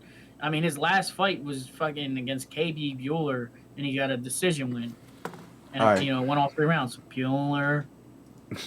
All right, I got to go with you on this Who I thought one. he was, by the way. I'm going with you, same one. Pereira KO first round. There you go. All right. Is everybody else saying the same shit? Probably. Easy picks, Alex. He got 8 inches in him. That got me big. Fucking big. We were jet. watching that clip. I don't know if you've seen that. I seen it. It was funny. Okay, now we're into the Fight Pick Championship. This is the main card. We got Frankie Edgar taking on Marlon Cheeto Vera. Frankie Edgar has been on kind of a downward spiral as of late. Marlon Vera is on the come up. What do you think? How do you think this goes down? Me personally, I think Frankie Edgar should hang him up. I think Frankie has outstayed his welcome in the UFC. I got Marlon Vera destroying Frankie Edgar. I got it round 2 KO. All right, well, let me start this off by saying both of the people that are currently the Fight Pick champions in number 1 tied, JCGamer and J-Bone, are picking Frankie Edgar to win. Why? JC, why? Why is Now, Frankie going to win by decision? But J-Bone, because I did my first picks, like Monday, I believe, I went the rough draft or whatever. Yeah. Now, I originally picked Marlon Vera to win by 2nd round knockout as well. But then he was saying Frankie Edgar's grappling, Cheeto Vera's been out grappled before. But I was like, you know what? Cheeto's young. He's got some good submissions out there. I said, fuck it. I could see it happening. I'm picking Cheeto Vera submission round 2. Round 2, fuck yeah. As soon as Edgar goes, Edgar get him down. Fuck it. I mean, that wrestling can't be that good. He's like 40 years old, and the thing is like everybody's like, well, Glover Teixeira just won. He's 42 years old. Edgar, his pace is what fucking made him so good, and he's slowing down, and it's obvious he's slowing down with his age. Well, you gotta understand too that Edgar weaponized pace at 155 or 145. He's at 135 now, where pace. I think he fought at 155 as well. He did. But he weaponized pace in those higher weight classes, and now down at the lower weight classes, where that pace is matched, if not exceeded, it just doesn't hold up. And who I compared Frankie Edgar to, and I think that's a great comparison, is somebody like Jose Aldo, who also late in their career went down in weight. Yeah. But the difference between Jose Aldo and Frankie Edgar is Jose Aldo is he's not able to beat the top guys, but he's competitive with them. I don't think Frankie Edgar's being very competitive with the top guys at 135. Right. Jose Aldo has adapted his style for his age. Matt was telling me earlier that Edgar was talking about he wants to be like Ali and, manage a bunch of fighters and help them. I think that's perfect for something like Frankie Edgar. I was saying I would like to see Edgar do like what Khabib's doing with some younger fighters. I think Edgar definitely could do that. Yeah.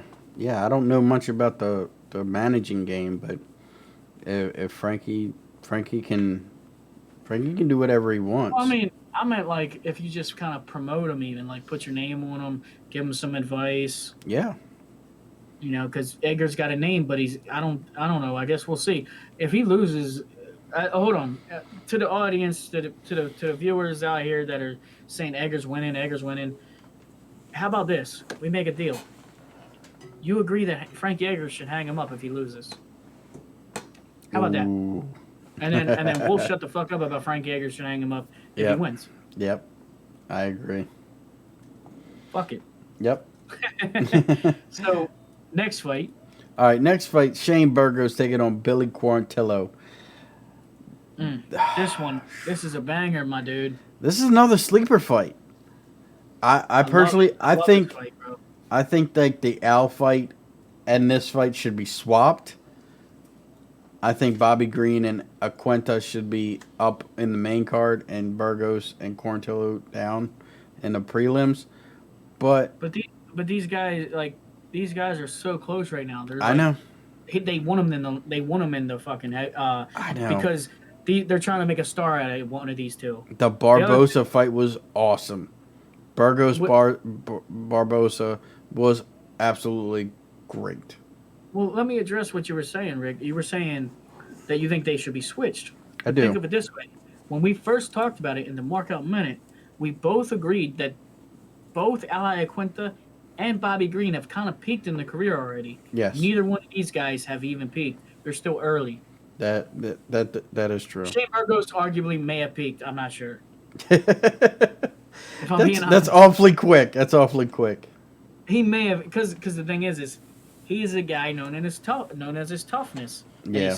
And he's too tough for his body. He's got amazing willpower. He tries to stop himself from being knocked out.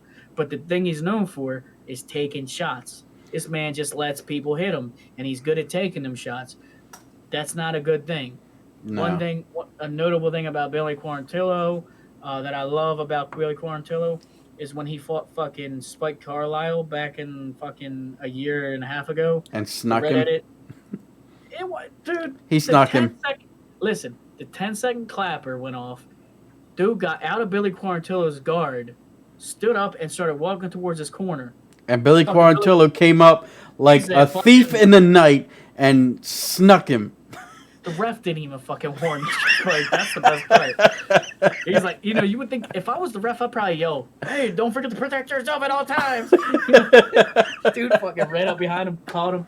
That's how you know that motherfucker is got that fucking will to win. He's got that fucking determination. He's fucking opportunistic.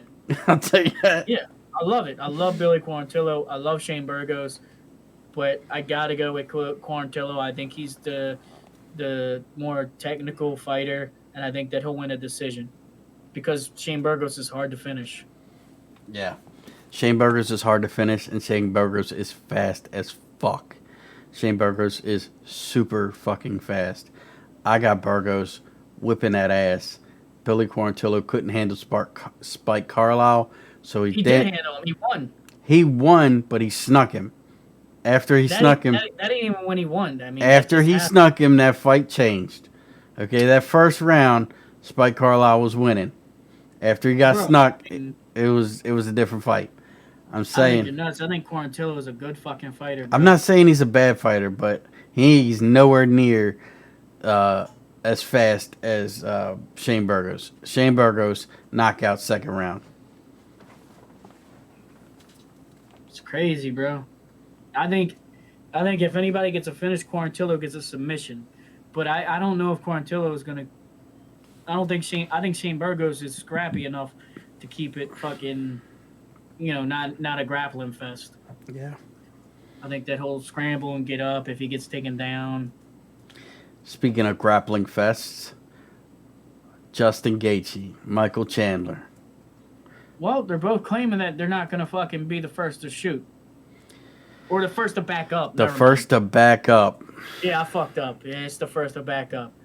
I think that Michael Chandler, because he's the main one saying it, I think Michael Chandler's trying to convince himself that he's not going to back up. We've seen both of these guys in firefights and brawl type situations, and in my fucking opinion, it's definitely Gaethje has the upper hand on who's the tougher fucking fighter of who can take one and give one and still keep going. Gaethje's definitely the tougher son of a bitch in this, and I think that I don't know why I put decision when I saved it, but I don't see this going all 3 rounds at all. Okay. I think that Gaethje's going to finish him, and I'll just go with like a second round knockout. KO second round. Okay. Now, I get what you're saying, where Gaethje is the tougher fighter. He's the more experienced. Well, I don't know. They're very equal in experience. Gaethje's had more UFC fights, but that really doesn't matter because I It mean, does. UFC's the top dog. He's But- got more UFC caliber fighters. but Bellator, where Chandler Yeah, came but from. but we openly agree that we don't accept somebody as an elite fighter. Very rarely do we do it until they fucking come in UFC and beat UFC caliber fighters. I agree. Like we see that somebody that wasn't. I'm just talking necessary- about. What, Okay, fine. What Go I'm ahead, go ahead. what I'm talking about is experience. Okay. Fine. I'll shut up and let you go. I'm sorry. Well, I'm talking about with experience. Okay. They both have headline pay-per-views numerous times, so the moment is not going to overwhelm them. So this is going to be a damn good fight, back and forth. But I think when it comes down to it, that Chandler has more to prove, and is going to be way more aggressive than Gaethje. Gaethje's going to try and be, Kamar Usman style technical, and he's going to say, "Oh, what's his name? Trevor Whitman? Is that the guy is that the coach? I think it's Whitman." But I'm gonna be like that. I'm gonna do my good leg kicks. I'm gonna wait for him to shoot, and I'm gonna defend my wrestling, take him down, and ground and pound him. I just don't see that happening. I think Chandler's a little faster than Gaethje, and I got Chandler winning. And he's definitely got the speed advantage, I believe. I got Chandler winning 3rd round TKO. I think this is gonna be. If this doesn't win Fight of the Night, then it has to be Bobby Green. It has to be Bobby Green. I don't necessarily agree with that, but I mean, just on paper. I think. Well, listen, with Gaethje and Chandler, right? Yeah. Chandler's been knocked out way more, and the thing is like, remember the fight that got Gaethje the fucking fight against Khabib? Yes, he got fucking his ass whooped by Khabib, but remember how good he looked against Tony, and everybody said, "A fucking patient Gaethje is fucking scary, bro." It is scary. And you gotta remember that's how his striking is, bro. Khabib is a different story, bro. Yeah. It's a whole different story. So let's just minus that out of our recent memory and say Chandler. Chandler that just fought, or let's say the Chandler that fucking fought Hooker and the Gaethje that fought Tony. Which one? Yeah, I mean, Their most recent wins, isn't that? I don't know. I think it's close. yeah. So I mean, honestly, between the two, I think the better performer, the better striker, is easily Gaethje. I'm just saying, but I mean, that Chandler speed might come into play, man. When you watch him, he's fucking so quick, bro. So quick. It's the aggression. The level of aggression is way higher. Tony looked like a hurt dog. He did. Like a wounded animal. He did. All right. Tony ain't been the same since. Tony hasn't fought since. And do you understand the mentality of Gaethje, bro? Yeah, he's like Strickland, Sean Strickland, fucking crazy, bro. I understand that. But Khabib, I mean, put it on him.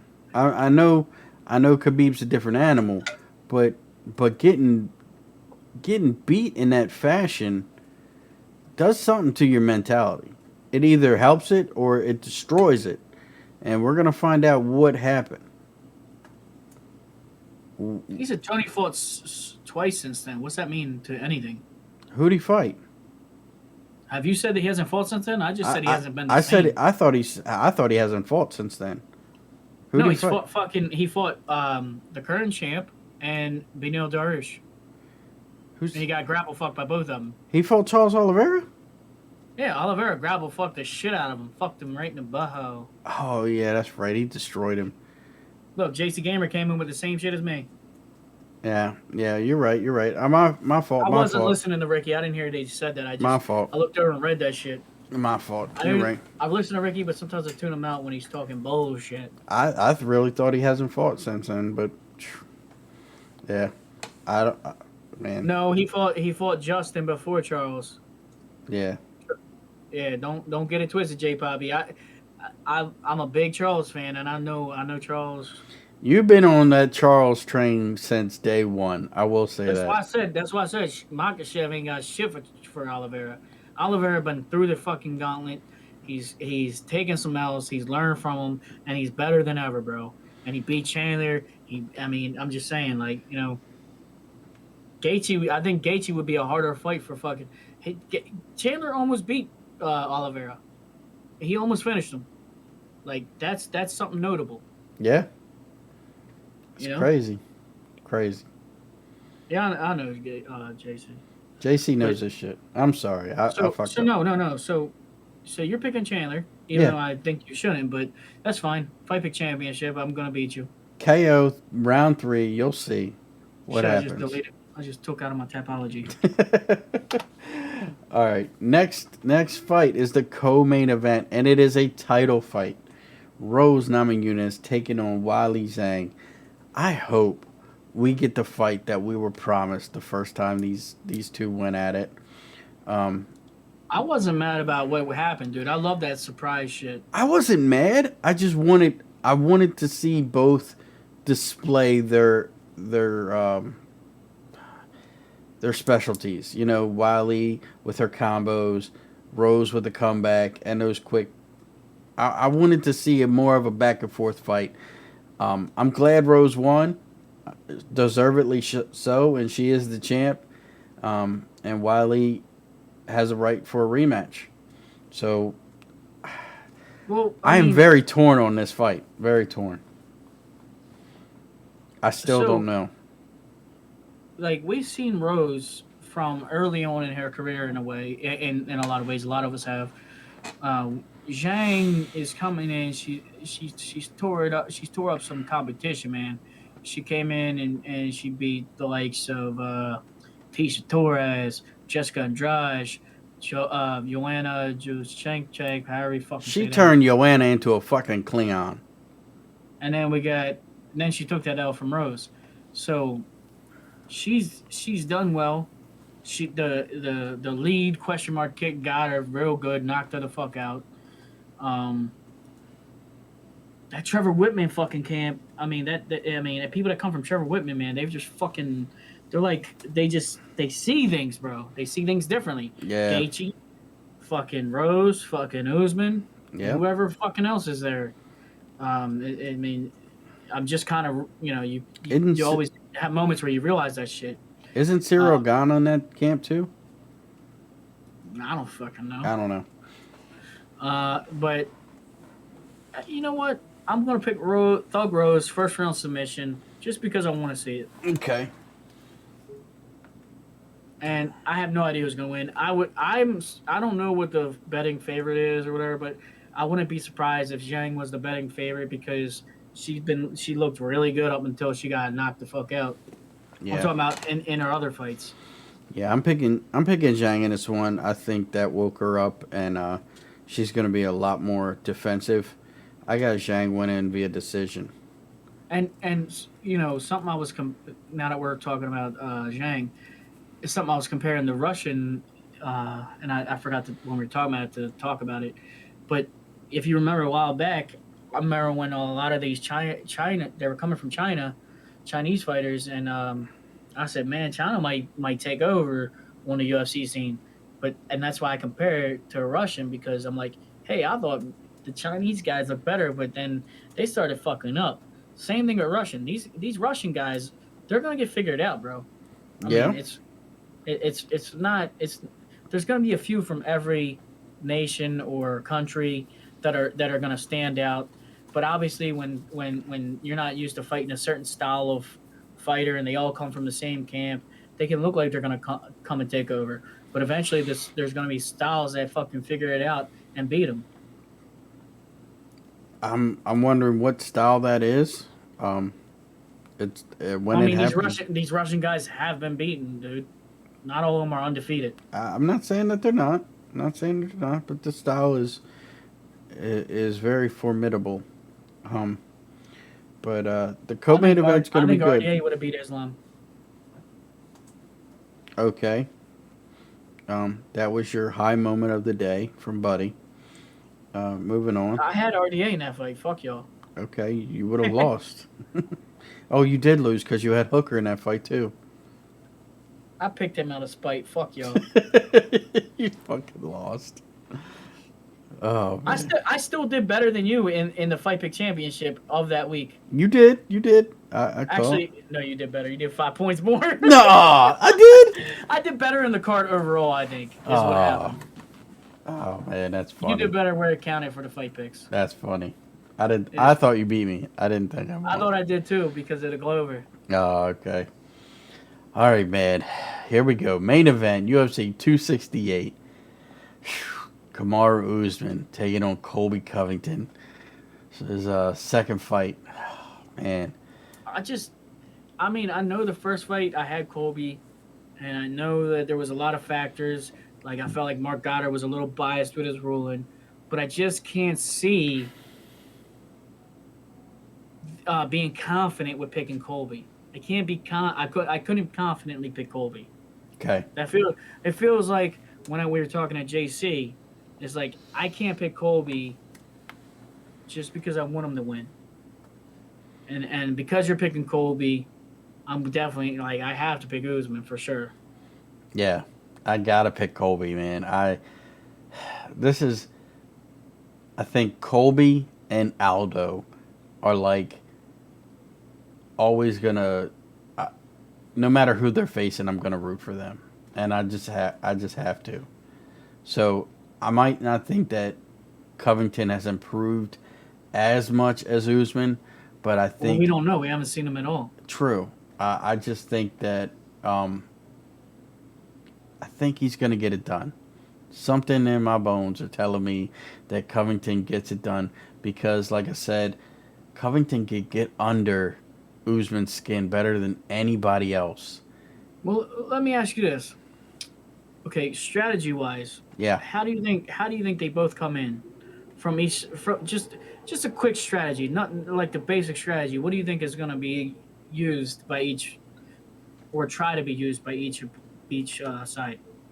So if I'm Usman, I'm gonna use my jab because I got a longer jab and a pretty straight one at that, and I'm gonna take him down this time. I'm not gonna strike with him because granted I was good.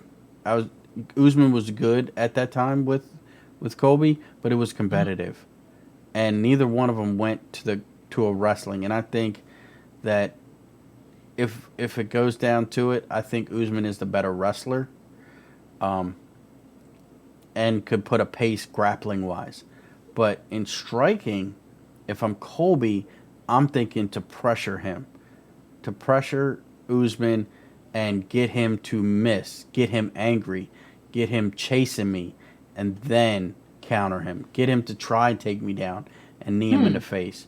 I would definitely play on pressure, but look for counters. I would definitely be playing on Usman's emotions in this because you're the heel, you're the character. Play it up, win, and that's how. If I'm Covington, I'm getting inside Usman's head because I can. And that's how I would do it. I would be dirty as fuck. I'd slap him. I'd slap him right in the face. First fight. First punch. I wouldn't even throw a jab. I'd slap the shit out of him. So my perspective of this, of the strategies going to be used, Yeah. is I think that it's going to be kind of similar to the first fight. I think it all boils down to who can dictate the pace that they fight. I think Usman's going to try to dictate the pace, being very slow and keep it a very technical fight. Yeah. And I think Colby's gonna try to make the pace quick. I think he's gonna fucking do like he always like. Just imagine it, how he was doing against like somebody like Lawler. He's punching, kicking, taking him down, going for a submission, but not really going for it. You know, just try to keep the pace, try to keep moving. I think that's his own, like, his main fucking path to victory. But I don't think that I think Usman is going to keep the pace where he needs it. I think that Usman has been working on his striking significantly. I think that he's fucking just as good southpaw as he is orthodox, and I think that Usman is just gonna keep the composure like he always does, and just be that fucking pace that slow beaten pace where he's just winning the exchanges And I think he just 50-45s him, bro. I think he's gonna fucking just be the better fighter in every type of situation. Not one round will go to Covington. Not one. Nah, and you know what? And Wow. I believe that, and I think that there's a lot of people think that Usman will finish. So there's a lot of people that don't think that Usman will go. I mean, Covington will last the distance with Usman. Mm. I think Usman's gonna be just a slow, technical fighter, winning the fucking round every round. I don't think that he's gonna be risking it to fucking finish Colby. Colby's gonna be the one trying to prove it, but he's just gonna move. He's gonna keep the pace where he wants it. Colby's gonna be trying to push the pace, but Usman's not gonna let him. Do you think we see wrestling in this fight? I think that if it's wrestling, we'll see more scramble style, Mm-hmm. and we won't see somebody be very, very dominant until the other ones. Until one of them is very. If one of them has a cardio dump or whatever, adrenaline dump where they're tired as fuck, then we see them be dominant. But I think that if they grapple, that it will be a lot of back and forth. I don't think it's going to be one's way better than the other. Yeah, I think we're gonna see wrestling in this fight. If I'm Colby, I'm gonna be looking for it more than ever. Like I said, I'm looking to push the pace and looking for that pressure and that counter knee. I think that's how he wins. And I got Covington via decision. I hope Covington goes to AEW after this. I think that he's a perfect fit for AEW. It's like I was saying about fucking Mike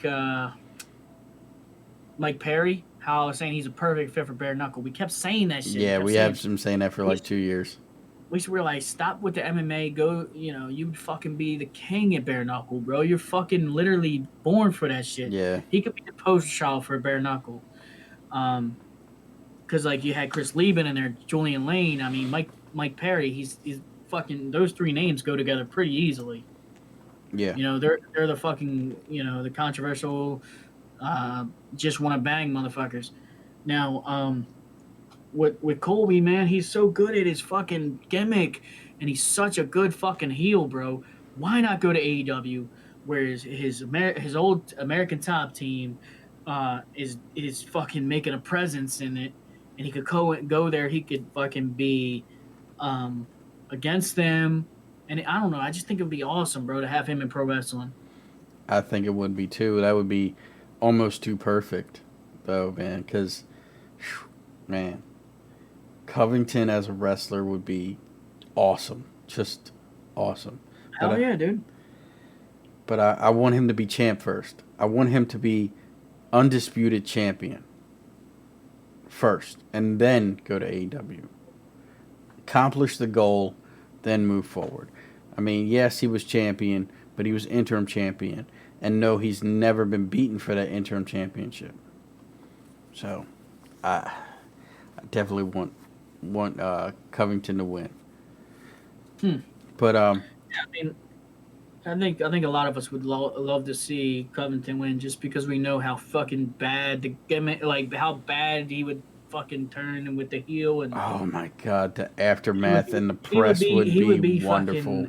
It would be terrible though. He would be all over everywhere. Covington will blow up if he won. God, that would be great. God, that would be so great. What's up, you nerds and virgins? Oh, that would be everywhere. So, to answer J Poppy, who do we think will beat Islam in the future? I mean, I already went over that. I said I thought RDA would have whipped his ass. You're crazy. Come on, be serious. I had RDA winning, bro. Oh my God. How? I really want you. I wish we could show it and not get in trouble. The Islam fight, because it was just domination, man. It was domination on a whole Tucker nother is level. not a grappler at all. Not even a little bit. Like he double legs people sometimes or whatever the fuck. You know what I mean? He takes them down a little bit and holds them sometimes. He's not. He just started learning grappling a little bit. Like let's not act like he's some kind of fucking big elite grappler. It's Hooker. Okay. I mean, that's it. I don't hold nothing. That's not no notch and fucking.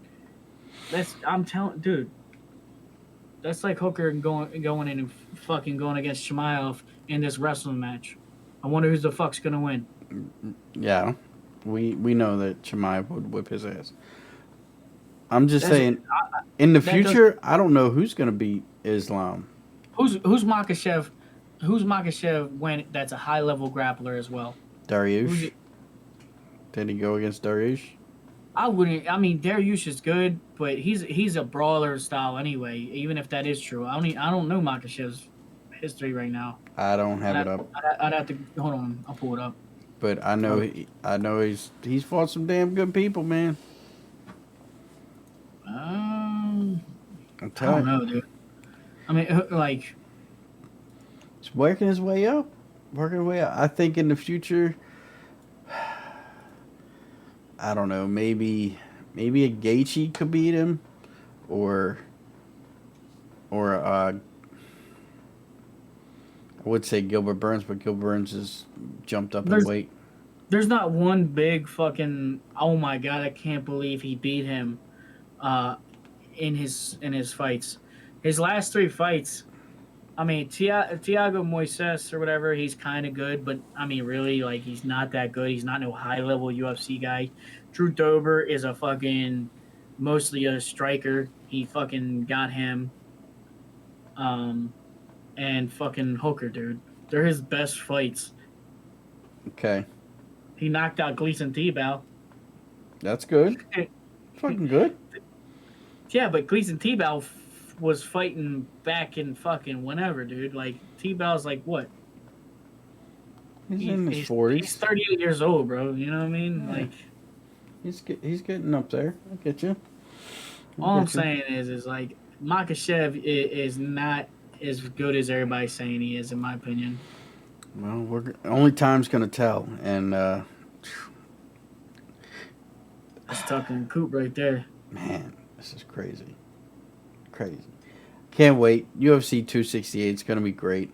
So before we get out of here, 1, do we have anybody to raid? And 2, what do you have to plug before we jump out of here?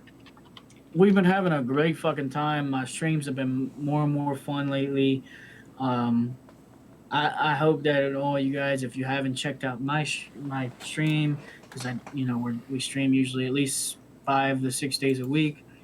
We do a lot of UFC gameplay. We do a lot of fucking simulated fights, and we also talk a lot of MMA there too. But mostly, I would say, and most people probably agree, mostly we just get stoned and listen to music. If you don't mind, actually, how about you talk to them for like 3 to 5 minutes, and then I'll go take a piss and get fired up, and then we'll raid me. All right, so let's just do that, and we'll just raid you. But you got to be the mod, because I don't know how to do it unless there's another mod in here. I'll be back in I'm gonna dip out, take a piss, and then get my stream together, and then we'll raid me. Okay, wonderful. We'll raid you. So, like I said, you should definitely check out Buddy, MMA Mark's stream. He does that AI stuff, that AI championship, or that AI fights, and we're gonna actually bring that to you guys here on this podcast. When there's a lull, like there was 2 weeks ago with the UFC fight cards, we're gonna start putting the AIs behind us and commenting and calling the fights there. Maybe I'll get my commentator experience that way. But man, I'm looking forward to it. And if you definitely check out Buddy's stream, because he's getting better. I mean, we started this thing a couple years ago, and the intro that he has now is top notch. Something that you would see on TV.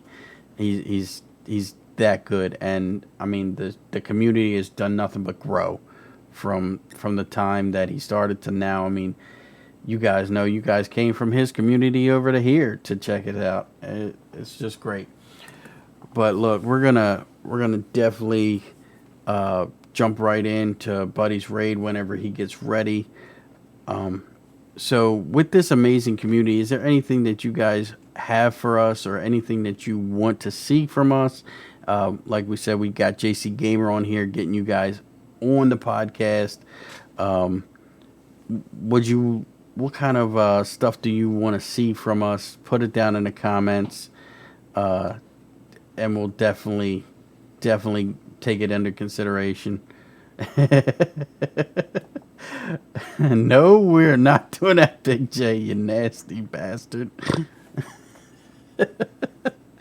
Oh yeah, I'm not getting public nudity on this thing. Not happening. Montana wants me to read poetry. And Jay wants a flash. That's not happening. Oh yeah, roses are red, violets are blue. I knocked Buddy out. Chip chip chiroo. There we go. Yeah, thanks, J Poppy, man. It's a good ass stream because you guys come in here, man.